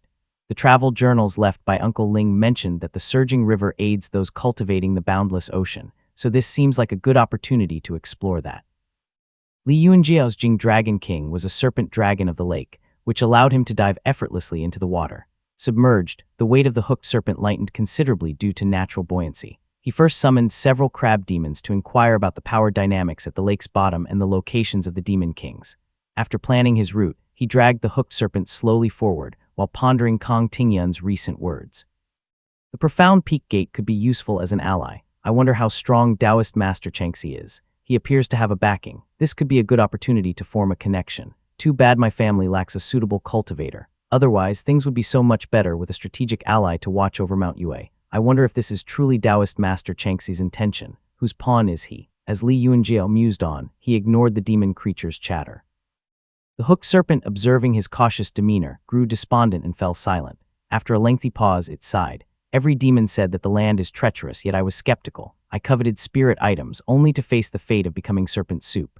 Li Yunjiao glanced at it and asked, "What is your immortal foundation?" "Those at the demon palace call it morning cold rain. I'm not sure what you all name it. I cultivate a feathered serpent while you cultivate a serpent dragon. I doubt I'm fit for consumption. If you desire so, I can find a serpent dragon for you, exalted immortal," the hooked serpent offered. Li Yunjiao listened quietly as he walked along the riverbed. "You worry too much, fellow Taoist. I am neither from a demon den nor a dragon palace capable of binding spirits, nor am I from a temple with the means to purify demonic natures. How can I trust you? Once freed, you would surely flee." The hooked serpent, fully aware of its predicament, curled up listlessly. Li Yunjiao pondered as he walked. "Although we subdued the hooked serpent in just a few moves, we've mostly relied on external power. The Qingsh sword and profound patterned bottle, being Foundation Establishment Realm Dharma artifacts, played a part, not to mention Kong Tingyan's Golden Mountain and Pearl, coupled with that powerful formation, all of which helped suppress this hooked serpent." He observed the serpent's forked tail now without the hooks, unsightly from where Kong Tingyan had cut it. "I wonder if Senior White Banyan Fox is still beneath that tree. There's no need to rush to sacrifice this serpent demon. It might be wise to consult it first." As he continued along the river, the water shifted between darkness and light, revealing lavish demon palaces, towers made of shells, and white caves. Encountering two Foundation Establishment Realm demon generals patrolling the area, they were so intimidated by the sight of Li Yunjiao dragging the hooked serpent that they did not dare to even lift their heads before quickly scurrying away. Li Yunjiao did not encounter the river's turbulent waves that Li Xuanling spoke of, nor did he receive any cultivation enlightenment. Observing the river's wide and lengthy expanse, he mused to himself, "The rivers are broad and long. There should be many treasures here." Reaching the territory of the Yue cultivating sect, Li Yunjiao emerged from the water with the hooked serpent. A cultivator in white with a sword on his back stood before him, appearing to be deducing something. Nevertheless, he did not seem to be upset by the interruption caused by Li Yunjiao. "Nian Yi from Yue cultivating sect greets Senior. Congratulations on capturing the demon general," he said. Despite Nian Yi being a mere chi cultivator, Li Yunjiao treated him with respect and said, "Apologies for the disturbance, fellow Taoist. I am just passing through your sect's territory." Letter 2119 Yi nodded, then grasped a wisp of spiritual chi and slowly closed his eyes, resuming his deduction. Traveling southward, Li Yunjiao observed that Su State was peaceful, a stark contrast to the chaos of years past. There were no signs of devil cultivators, and the cultivators flying about seemed open and unguarded. The rogue cultivators he encountered were also courteous, congratulating him on capturing the formidable demon. "Yue cultivating sect is truly different," he sighed in amazement. Li Yunjiao pressed on until he finally returned to Moongaze Lake. Several Qi cultivators from the Li family came to greet him, led by Li Xuanxuan, who looked visibly relieved and greeted him warmly. "Jior, you've returned safely." This journey proved quite fruitful, and Li Yunjiao could not help but laugh as he deposited the hooked serpent on the shore. He swiftly reinforced several prohibitions, and soon, Li family cultivators swarmed the area, sealing and setting up a formation to secure the demon. Returning to the mountain, Li Yunjiao laid out the treasures acquired from his expedition. Li Qingheng and the others could barely contain their joy and excitement. The profound patterned bottle and profound Yang Li fire were exceptional finds, and capturing a Foundation Establishment Realm serpent demon was indeed a significant achievement. Li Qingheng picked up the profound patterned bottle carefully, admiring it while wistfully thinking, "Too bad Big Brother has already named it. It's such a magnificent Foundation Establishment Realm Dharma artifact, yet its name sounds like an embryonic breathing realm chi-gathering bottle. I guess we'll just have to accept its basic name."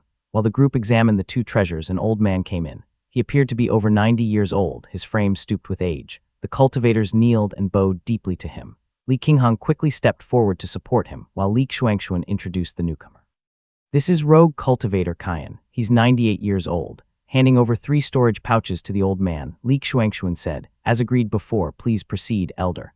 Old man Qian nodded and began to inspect the first pouch. He extended his spiritual sense into it, causing the shimmering treasures inside to spill out onto the floor. Relieved, he opened the second pouch. After verifying its contents without encountering any traps, Li Xuanxuan handed him a spirit stone, and a smile crossed the old man's face. Li Yunjiao observed the proceedings with keen interest. His eyes narrowed slightly as old man Kaiyan reached for the third pouch, exceptional looking and black, previously owned by a daring devil cultivator. As soon as the old man's spiritual sense reached into it, a burst of black gas erupted. Li Yunjiao had already anticipated this and readied a spell to counter it. Old man Kaiyan could only scream in agony before he exploded, now reduced to a mere puddle of blood. Li Xuanxuan swiftly cast a spell to remove the gruesome remains from the cave dwelling and called out in a calm voice, "Please get Elder Ding in here." Li Yunjiao murmured thoughtfully, "It appears to be a shamanic spell or blood art, devised by a Foundation Establishment realm cultivator.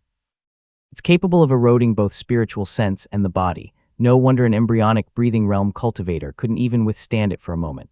Li Qingheng, who was standing by, shook her head solemnly and asked, "How much for his pension?"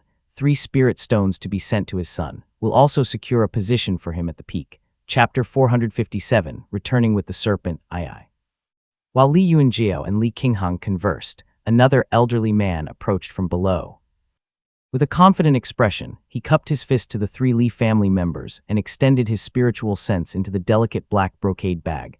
With that, the contents within it finally spilled onto the ground. Old man Ding was taken aback. "I thought it was protected by a shamanic spell," he exclaimed. Li Xuanxuan handed over a bag of spirit patties, and 2 clan soldiers promptly escorted the elder away.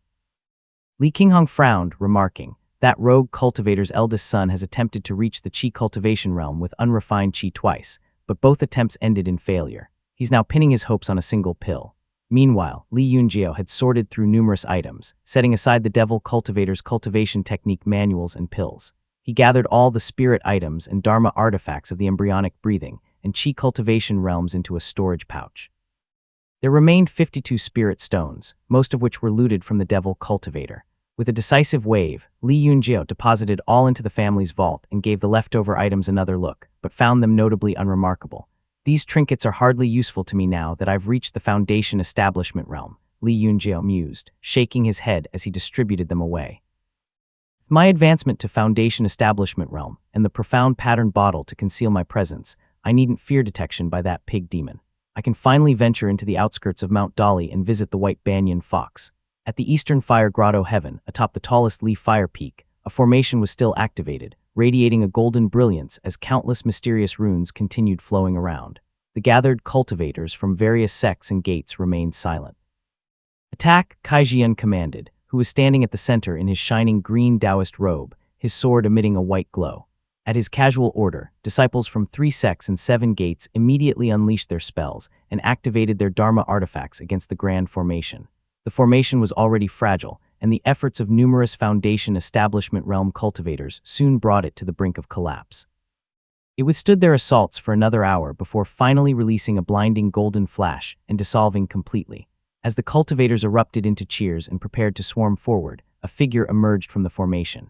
Wearing a red hornless dragon mask and wielding a long spear, the imposing figure laughed heartily. "Thank you for aiding in the destruction of this formation, fellow Taoists. I shall gracefully accept this Dongli Dao collection as a gift." Zhu Yi declared, his politeness tinged with unmistakable ridicule. With a flick of his hand, he unleashed a talisman as someone from below shouted, "Purple Mansion Realm Talisman, Void Origin Escape Talisman." With a booming laugh, Zhu Yi vanished into the void, leaving the crowd of stunned cultivators behind. The cultivators were furious, feeling betrayed, yet they also questioned why the Purple Mansion Realm cultivators had not intervened. Kai Jian, outwardly seething in the center of the group, secretly sneered after the man departed. Why didn't the Taoist masters act? If Yuansu and Qiushui had coveted this Tao collection and attempted to intercept him, not only would they risk offending Mount Luoxia, but they might also fail to stop him. Suffering humiliation and departing with crushed pride are the best outcomes for them. If the true monarch of Mount Luoxia took offense, it wouldn't be beyond him to strike down the Taoist masters on the spot. Kai Jian then rose on the wind, directing people among the 3 sects and 7 gates to enter in their prearranged order. He landed atop the mountain and gazed at the deserted attic, thinking to himself, the Dongli sect. The 2 peaked Taoist masters of the Purple Mansion realm from Dongli's Eastern Fire, Heaven Grotto, ended up dying with their sect destroyed. With their Tao lineage absorbed by Luoxia, Ring in the Great Void, Taoist masters Yuansu and Qiushui watched him depart but did nothing to stop him. They remained silent, watching him leave and until the crowd in the grotto heaven thinned. "That's enough," Yuansu finally said, feeling the fluctuations in the great void subside before stepping out and entering the Eastern Fire Grotto heaven. Taoist Master Qiushui followed and remarked softly, true to his metallic essence, Chuyi is barely holding on after just 3 years. Judging by his appearance, he's likely to burst and die soon. Yuan Su quietly agreed, his gaze lifting to the sky, which seemed veiled in a layer of gray mist. Dark light drifted about, and scarcely a figure was visible. The atmosphere within the Eastern Fire Grotto heaven grew increasingly somber, and the disciples from various sects, having profited, withdrew one by one. Only the 2 Purple Mansion Realm cultivators from the immortal sects remained aloft, observing the dim world below. Chuyi has taken the Dongli Dao collection, Taoist Master Yuan Su remarked calmly, poised in the air. The golden spring water beneath his feet continued to surge, its brilliance muted by his dim surroundings. What a pitiful man, Taoist Master Qiushui added quietly, but Yuan Su responded with a wry smile and said, we are not in the position to feel sorry for a true monarch. Qi Mu gambled and miscalculated, ruining the bright Yang Dao lineage. He brought this end upon himself. Taoist Master Qiushui's sleeves fluttered gently as she responded softly. Mount Luoxia has oppressed Bright Yang for 500 years, and now it has seized Eastern Fire Grotto heaven. If this continues for another 5 centuries, perhaps it will be Huangshan of Ancient Wei that falls next, paving the way for Mount Luoxia to nurture another true monarch or even an exalted immortal. Everyone in the region merely watches. Isn't anyone going to do something about this? Taoist Master Yuan Su listened, his expression a mix of both amusement and contemplation as he toyed with a small golden seal. Smiling, he teased, wasn't your Golden Feather sect most loyal to them, even referring to them as the Luoxia Upper Sect? Yet your remarks don't align with your sect's loyalty. Your ever-changing stance is truly vexing. Tiaxeo. Qiushui sighed, her face colored with slight embarrassment as she continued, immortal or mortal, no one finds servility appealing. No need to take it too seriously. Yuan Su shook his head and replied, I know, I only say that to you. Taoist Master Qiushui waved her slender hand, causing the golden spring water on the ground to splash up into her grasp. She said softly, you and I need not concern ourselves further with this. Let's head north to Yue Cultivation Sect and Lotus Temple, let them handle the rest. Once this is over, the yang will fade from heaven and earth, and yin will find its balance, ushering in the profound balance atmosphere. It will soon be time for Shang Yuan's breakthrough. Then you and I will have much to do. Taoist Master Yuan Su stood with his hands clasped behind him as he watched her gather the spirit water before speaking again. Buzi has journeyed to the Eastern Sea, Yuan Ziu to the southern border, and Yuanwu is focusing on his own opportunities. What you suggest about troubling junior brother sounds fine in theory, but how many Purple Mansion Realm artifacts has Yuanwu Peak actually produced? I haven't seen him contribute anything substantial. I'm the only one who has my cultivation severed and is busy running around. Taoist Master Qiushui smiled slightly and responded, I'm pretty sure you will be rewarded for all this trouble. A flicker of irritation crossed Yuan Su's face as he replied, it's only here in Eastern Fire Grotto Heaven that I can speak freely. Those in Azure Pond Grotto Heaven are used to ordering others around. Whether their approach is effective is debatable, but one thing is for sure, their methods lack purity. Chapter 458, Return for a Visit. Liu Changdi soared through the skies toward Mount Dali, fully propelled by the wind. However, a beam of light from the south intercepted his path before it could reach Mount Qingdu, forcing him to come to a sudden halt. And Zhayan, who had been patrolling for some time, stopped Liu Changdi by the lake. Who goes there? He called out. Although Zhayan was a Qi cultivator of the 8th heavenly layer and capable of handling most rogue cultivators, the aura of this person made him feel rather uneasy. The man in question had an unassuming appearance but was at the peak of the Qi cultivation realm. Despite his youthful appearance, looking no older than 30, his clothes were of fine quality. He cupped his fist, channeling his mana, and replied respectfully, Liu Changdi has come to visit. Please. But before he could finish, a clear, melodious voice interrupted them.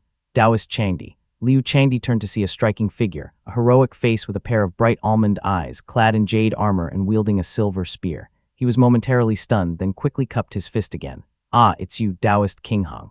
As he lowered his head, he thought to himself, she is truly a beauty. I never had the chance to see her in my previous life. I only heard she had committed suicide on Mount Yuding. With such demeanor and appearance, it's no wonder she caught the eyes of the Lotus Temple's master monk. Li Qinghang, familiar with the strange reputation of this visitor, was not at all surprised by his reaction. Smiling, she said, follow me into the mountain, fellow Taoist. And Zhayan allowed him to pass, cupping his fist before quietly retreating. Liu Changdi followed her into the mountain. In the hall, 2 figures awaited, one old and frail, the other middle-aged but pale. Li Yuanping was discussing clan affairs with his father, Li Xuanxuan, and greeted Liu Changdi warmly. Liu Changdi responded with a respectful nod, his face lighting up as he thought, It's a relief to see both Li Qinghang and Li Yuanping still alive. At least Yunjie won't be alone on Mount Wudu, drinking by himself all the time as he did in my previous life. Li Xuanxuan smiled, inviting him to sit. After a brief conversation, he leaned in and whispered, "How much do you know about the Eastern Fire Grotto Heaven?" Liu Chandi sighed deeply and replied, "It's a dismal place. Soon more rogue cultivators from the Eastern Sea will be able to enter. Striving for it is merely laboring to the benefit of the 3 sects and 7 gates." Liu Chandi, having lived 2 lives now, had only seen the true nature of the 3 sects and 7 gates just before his death in his previous life. Naturally, he was averse to the idea of going to the Eastern Fire Grotto Heaven. "Fellow Taoist, you have keen insight," Li Xuanxuan said approvingly and then asked, "Do you know if the Tao collection from the Eastern Fire Grotto Heaven has been leaked?" Li Xuanxuan was deeply concerned about this. The Golden Palace Radiant Origin Manual in their clan was closely related to the ancient Wei Kingdom, and since Dongli's sect was also a descendant of the Wei Kingdom, he was particularly anxious to know about the matter. Liu Chandi, lacking specific information, relied on his memories from his previous life and replied gravely, "The Dongli Dao collection had been taken by Chu. There is nothing particularly good or bad about it, just that the grade 2 and 3 external cultivation techniques from the Dongli sect, mostly related to the Golden Yang, had been dispersed out there. They might be useful to the rogue cultivators, though." Li Xuanxuan was pleased with this news. Good, he said with an approving nod. He had been worried about being unable to explain the origin of his family's Golden Palace Radiant Origin Manual. Now that the Golden Yang-related techniques had been scattered out there, it could hide their family's radiant origin past Immortal Foundation better. Since none of the 3 sects obtained the Dao collection, they likely did not possess Purple Mansion realm cultivation techniques. Naturally, there were no disciples practicing such techniques, let alone pose a threat to his Immortal Foundation. Moreover, in the future, we might be able to collect more techniques from this lineage, allowing for mutual verification and further advancement in cultivation.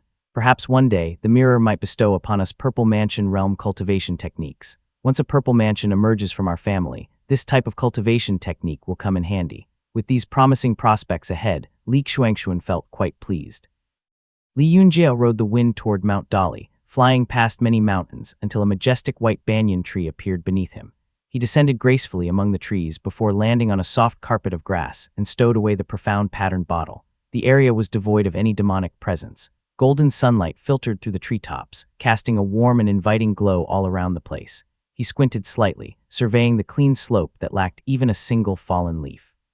Aware that the fox might be hiding nearby, he cupped his fist and called out respectfully, "Yuanjie of the Li family has come to pay his respects to the senior. Please reveal yourself." Li Yuanjie waited patiently until a reddish demonic wind finally swirled into existence, revealing a fox half the height of a man. It stood not far from him, its dark eyes fixated on him warily. Though much smaller now, the fox was at the 9th heavenly layer of the Qi cultivation realm. Li Yunjie cupped his fist respectfully again and said, "Congratulations on your cultivation progress, senior." The fox lowered its head slightly and replied from a distance, "This progress is nothing compared to yours. Establishing a foundation in just a few decades is quite remarkable, even among humans." Li Yunjie responded modestly to the praise, noting the fox's wariness toward him. He set down a bag of spirit patties and continued humbly, "I've come to seek your advice on a matter, senior. I've captured a hooked serpent. First, I wish to know if it's possible to tame this demon creature for my family's use. Second, I've heard that the hooked serpent is a sea demon. Does it have any significant background?" The fox scrutinized him closely before replying, "The art of spiritual control is a closely guarded secret of the demon.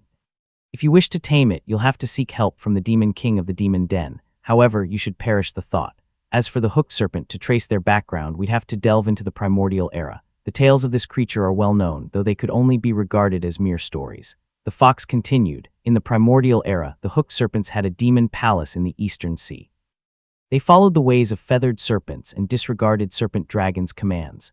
Eventually, the palace was destroyed by the converging water true hornless dragon. Their kind then wandered the sea, and thus they lack a significant background." Li Yunjie listened intently as the fox relaxed slightly and added, "In that battle, the pristine water-feathered serpent was devoured by the hornless dragon. 7 years later, it gave birth to 9 sons, who in turn devoured hornless dragon. The pristine water and converging water had been locked in conflict ever since. Presently, pristine water resides in the inland sea while converging water is out there, bringing a fragile peace." Eager for more information, Li Yunjie was met with silence. The fox merely concluded his story by saying simply, "In short, the hooked serpent is not particularly formidable, and there are many such creatures in the seas." Li Yunjiao pressed on with a few more questions, but the fox remained tight-lipped. Reluctantly, he shifted topics. "Senior, can we do something about the Foundation establishment realm pig demon in the mountains?" he asked. The pig demon had been entrenched near the Li family's territory for a century, and Li Yunjiao had never forgotten about it. With the formation plate now in his possession, he began to have a few ideas formulating in his mind. That stupid big guy. Fox Demon seemed like it wanted to comment more but stopped itself before saying, "You can kill it as long as you lure it out of Mount Dali. It's not a big deal if it dies outside. You can gather some spirit items and spirit stones, and I'll handle the den for you. Everything will be fine. My only concern is it being a mid-stage Foundation establishment realm cultivator. If you fail to kill it, it might return to the den and bring reinforcements which could spell trouble for your family." Li Yunjiao nodded slightly, understanding the situation. He asked a few more questions, but seeing that the fox demon was disinterested, he cupped his fist and took his leave. As Li Yunjiao departed on the wind, the fox demon sighed with relief, reclining lazily under the tree. That child is exceptionally talented, cautious, and a bit more ruthless than Tanya. Less generous, too. Tanya probably made a good choice handing over the clan to him. The fox demon then took out a piece of white quartz from its fur and murmured softly, "Li Yunjiao has established his foundation." Chapter 459, Return for a Visit II. Li Yunjiao flew out from Mount Dali with a plan already in his mind. This senior fox demon is an ally of my family, so it probably won't deceive me. I bet it's no ordinary fox demon, given how knowledgeable it is. When he descended on the mountain earlier, he had activated the profound patterned bottle. That should have allowed him to remain undetected by even Foundation establishment realm cultivators, provided he kept his distance. Yet the fox had detected him early and gone into hiding, leaving not even a trace beneath the banyan tree. A Qi cultivation realm fox demon managed to detect me so quickly and escaped without leaving a trace. What was that all about? That felt too deliberate. Was it trying to warn me? He stroked his chin and speculated, this must have something to do with the demon den of Mount Dali. I wonder how the ancestor became acquainted with this demon fox. Zio Shooting is convinced that my family has a purple mansion realm cultivator. Perhaps it's related to Mount Dali's attitude. Li Yunjiao turned these thoughts over in his mind but had no solid clues. His focus then shifted back to the pig demon. Upon returning to the peak, he saw Li Qinghang conversing with another cultivator. As Li Yunjiao approached, the cultivator quickly rose and greeted him with a smile. "Brother Yunjiao, it's been a long time." Li Yunjiao was momentarily surprised before a smile appeared on his face. "Ah, it's you, Brother Changdi." Liu Changdi, now at the 9th heavenly layer of the Qi cultivation realm, continued smiling warmly. "I haven't seen you in years, brother. I never expected you to establish your foundation so soon," he said. Secretly, Liu Changdi felt a pang of disappointment. "I did not expect that Yunjiao's cultivation would progress so rapidly in this life. Even if I started a new life, I wouldn't match his speed. How can the gap between two humans be this enormous?" Li Yunjiao responded modestly to his praise, but his mind was preoccupied with the formation at Qingdu Peak. The formation at Qingdu Peak hasn't been set up yet. Now that Liu Changdi is here, we can finally get it done. Uncle Xunfeng hasn't been back for so many years now. This is also a good opportunity to ask for his news. The two men settled into their seats, and Li Yunjiao began with a smile. "I heard you went to Yi Mountain City. Have you heard any news about my uncle, Li Xunfeng?" Liu Changdi cupped his fist and replied, "Of course. Congratulations, brother. Senior Xunfeng and fellow Taoist Ning Hemian have married and are now highly respected. Their reputation in the city is soaring." As soon as Liu Changdi spoke, Li Yunjiao was taken aback and Li Qinghang looked stunned, while Li Xuanxuan frowned. However, it was not appropriate for them to discuss anything in the presence of an outsider, so the room fell silent. Li Qinghang quickly recovered and exclaimed, "This is indeed great news. Thank you for sharing it with us, fellow Taoist." Liu Changdi dared not comment anything and remained quiet. As someone who had lived two lives, even he could sense that something was amiss. With a smile, he retrieved a storage pouch and a letter from his chest pocket, explaining, "This is what Senior asked me to bring back." Li Yunjiao thanked him and took the items, setting them aside before asking, "With your current cultivation, are you able to set up a foundation establishment realm formation, brother?" The Li family's legacies now encompassed formations, talismans, and alchemy. However, their expertise was limited to setting up formations at the embryonic breathing level. While they possessed numerous Qi cultivation realm formation diagrams, setting up one was challenging, especially when compared to Liu Changdi's proficiency. Consequently, setting up a foundation establishment realm formation was far beyond their current capabilities. The most highly skilled talisman crafter was Li Xuanxuan. Unfortunately, his disciples and clansmen only succeeded in making embryonic breathing realm talismans, which frustrated Li Xuanxuan to no end. Arsadilla, the arts of immortal cultivation required considerable talent, and within the main family, Only Li Xuanxuan and Li Ziming exhibited notable skill. Liu Changdi nodded, looking slightly embarrassed, and replied, I have made significant progress in restoring formations in Yi Mountain City over the years. If there is a formation diagram, I can give it a try, though it will be costly if I fail. Foundation Establishment Realm formations were rare, and Liu Changdi, being an average formation master, would find setting up one a rare opportunity. He added eagerly, if your esteemed clan can offer me this opportunity, I can contribute some materials myself. The cost would be around 400 or 500 spirit stones. That's 10 years' worth of tribute. The price left everyone stunned. The Li family's maximum annual revenue was only 40 spirit stones, barely covering the tribute they had to submit. Their savings came primarily from the Ebony Mine and Wanglin Blossoms, accumulating to only 13 or 14 spirit stones a year. If they proceed, it would take 40 to 50 years to afford the formation. Although the recent defeat of the Devil Cultivators brought in significant income, the family still has only 50 to 60 spirit stones in reserve, and that is not at all enough for such an expenditure. Everyone fell silent. Liu Changdi, realizing the situation, shrank back and remained quiet. After a pause, Li Yunjiao responded, That's quite expensive. My family can't afford it right now. It might be better to use a Qi Cultivation Realm formation for the time being. Liu Changdi nodded quickly and said, I will check the earth vein and spiritual energy distribution in the mountains and set up the formation in a few days.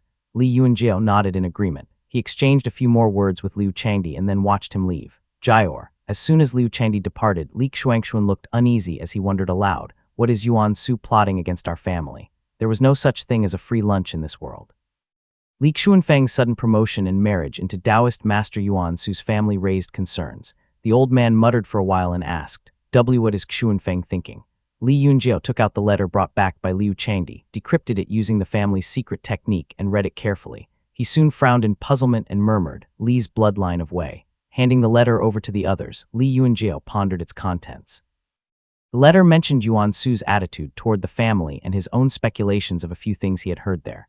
The letter was 10 pages long. Everyone read the letter carefully. Li Qinghong vaguely felt it was good news and shared her views. Since Yuan Su mistakenly believes our family to be of the Li family of Wei, we might be able to cover up the matter of the spiritual orifice. However, it seems he may want to do something with his own bloodline. Initially, Yuan Su had only casually promoted Li Xuanfeng. Upon learning that they were the descendants of the Li family of Wei State, he decided to form an alliance with the Li family through marriage. This led the four of them to speculate that his intention might be related to their bloodline. Li Yunjiao thought deeply, but had too little information to make a definitive guess. He reviewed the storage pouch, noting that Li Xuanfeng had sent back 30 spirit stones and an essence-gathering pill.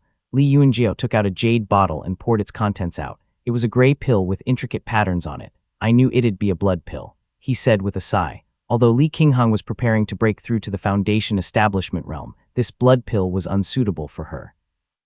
Li Yunjiao considered for a moment and concluded, this pill may not be usable, but it's still extremely valuable. Selling it at a great price could be as beneficial as using it for further cultivation. Chapter 460, 6 Dams Life Matching Unique Technique I. Liu Changdi had long been immersed in the art of formations. Despite only performing 2 rounds of assessments, he could clearly discern the distribution of the earth veins.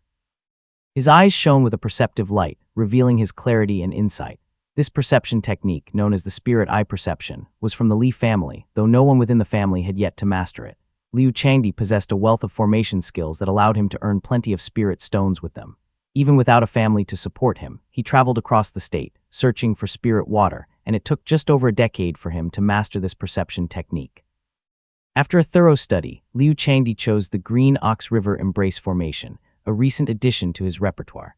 This formation, which he developed in Linghai Prefecture, harnessed the power of the lake water around Mount Qingdu, combining it with the earth and water veins to repel enemies. Breaking this formation would be a prolonged endeavor without the power of the Foundation Establishment Realm. Even an ordinary Foundation Establishment Realm cultivator would struggle to breach it within an hour, making it a superior Qi Cultivation Realm formation indeed.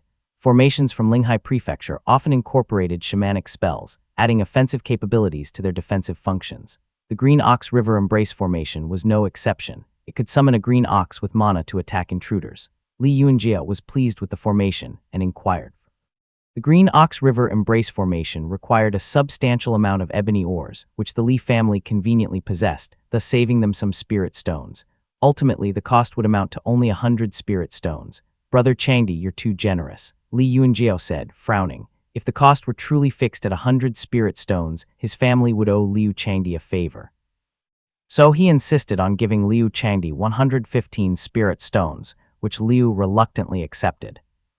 Liu Changdi stayed for several months, while the formation was set up on Mount Qingdu. Kang Yu had mentioned that small peaks would emerge near Qingdu Mountain over the next few years, so Li Yunjiao made sure the formation's coverage was huge enough to accommodate those peaks as well. After a drink to celebrate the project's completion, Liu Changdi stayed for another half a month before heading north to the Yue cultivating sex territory to continue his study on formations and seek breakthroughs. Despite Liu Changdi's eagerness to remain with the Li family as a guest cultivator, Li Yunjiao was hesitant to let him stay permanently due to the mysteries surrounding him. Handling the situation diplomatically, Li Yunjiao, along with Li Qingheng, escorted Liu Changdi out of their territory. Liu Changdi, reluctant to leave, bade his goodbyes to Li Yunjiao, though he was sighing inwardly. Alas, we have been together for more than 10 years, and the Li family still doesn't fully trust me given how wary they have always been. With a heavy heart, he flew out of Moongaze Lake, heading north. After seeing him off, Li Yunjiao and Li Qingheng flew over the lake but were approached by a monk with narrow eyes. He clasped his hands together and said to Li Yunjiao, "Congratulations on establishing your immortal foundation, fellow Taoist." This monk was none other than Qingheng, who had aided the Li family during the Devil Plague and continued his cultivation on the lake. Though his motives were unclear, the Li family remained grateful to him. Li Yunjiao replied warmly, "Thank you, master." Qingheng nodded, then addressed Li Qingheng. "When I was traveling the world, I heard of a peak on the mushroom forest plain named Heavenly Thunder Peak. If you're looking to make a breakthrough, you might find it helpful to cultivate in seclusion there." With that, Qingheng excused himself and floated back to the lake. He rolled up the ends of his trousers and lowered his bald head, then began digging for lotus roots on the shore. His technique was unusual, and the fact that he was rarely cultivating in seclusion suggested that he might be facing a bottleneck. The siblings were puzzled and continued on their journey. Li Qingheng whispered, "What is that monk trying to say?" Li Yunjiao shook his head, skepticism evident in his voice as he replied, "Who knows?" Li Qingheng paused before suggesting, "Let's send someone to investigate. If it's feasible, it might be worth a try." Mushroom Forest Plain is within the Yuan family's territory. If what the monk said is true, we should speak to the Yuan family. A breakthrough on that peak could be beneficial. The two of them returned to the peak and dispatched someone to inquire with the Yuan family. While Li Qingheng went off to cultivate and meditate, Li Yunjiao took out the Foundation Establishment Realm formation plate from his storage pouch and began to contemplate the situation with the pig demon on Mount Dali. Eliminating this demon would allow us to request the white talisman for Ximing and Zijun, as well as free up the northern foothills for qi and herbs gathering, thus improving the family's situation. Li Yunjiao waited several days before finally receiving a reply from the Yuan family. In fact, Yuan Haiyuan came in person himself. Yuan Haiyuan, a peak qi cultivator, had a complex expression on his face. It was tinged with a hint of shame as he gazed blankly at Li Yunjiao and mumbled, "You've actually reached the Foundation Establishment Realm." Li Yunjiao was puzzled by his huge reaction and simply replied slowly, "Yunjiao greets senior." He could not fully grasp the depth of Yuan Haiyuan's shock. When Yuan Haiyuan first arrived at Moongaze Lake, Li Qijing was only at the peak of the embryonic breathing realm, and Li Tongya had not even broken through the Jade Capital stage. When Li Qijing became a sword immortal and Li Tongya established his immortal foundation, Yuan Haiyuan was already amazed. The sight of Li Yunjiao, a junior, now reaching the foundation establishment, left this old man astounded. After several attempts to call Yuan Haiyuan's attention, the elder finally came to his senses and sighed. "I've hesitated too long. I kept waiting for the right opportunity, wasting years, and ended up like this." With renewed determination, Yuan Haiyuan quietly resolved to himself, "I shall attempt to break through to the Foundation Establishment Realm once I return." Having made up his mind, Yuan Haiyuan's demeanor shifted. He smiled, cupping his fist as he said, "Congratulations on your breakthrough to the Foundation Establishment Realm, fellow Taoist." After exchanging a few words with Li Yunjiao, Yuan Haiyuan said, "I have investigated as you requested. There is indeed a peak on the Mushroom Forest Plain named Heavenly Thunder Peak. The peak is struck by lightning annually due to a thunder mine located there, and as a result, the entire mountain has been scorched black. There are very few thunder cultivators in Jiangnan, and my family hadn't considered that location until now. Otherwise, we would have informed you sooner." He added. Though Yuan Haiyuan's words were courteous, Li Yunjiao did not take them too seriously. He nodded in agreement and resolved the matter in his heart. "Once we deal with the pig demon, I'll send Qingheng to the Mushroom Forest Plain to cultivate in seclusion." After Yuan Haiyuan had explained everything, he presented a few modest spirit items as a gesture of goodwill. Li Yunjiao naturally understood his intention and responded warmly. The two exchanged a few more words before Yuan Haiyuan smiled and said, "You're too kind, Junior. It's reassuring to see your family thriving." As Yuan Haiyuan prepared to leave, Li Yunjiao escorted him out and thought to himself quietly, "This pig demon is at the mid-stage of Foundation establishment realm. I can't handle it alone. I need to find a helper." Li Yunjiao initially wanted to delay this until Li Qingheng successfully completed her breakthrough to the Foundation establishment realm. Then, he planned to invite another person to join them in dealing with the demon.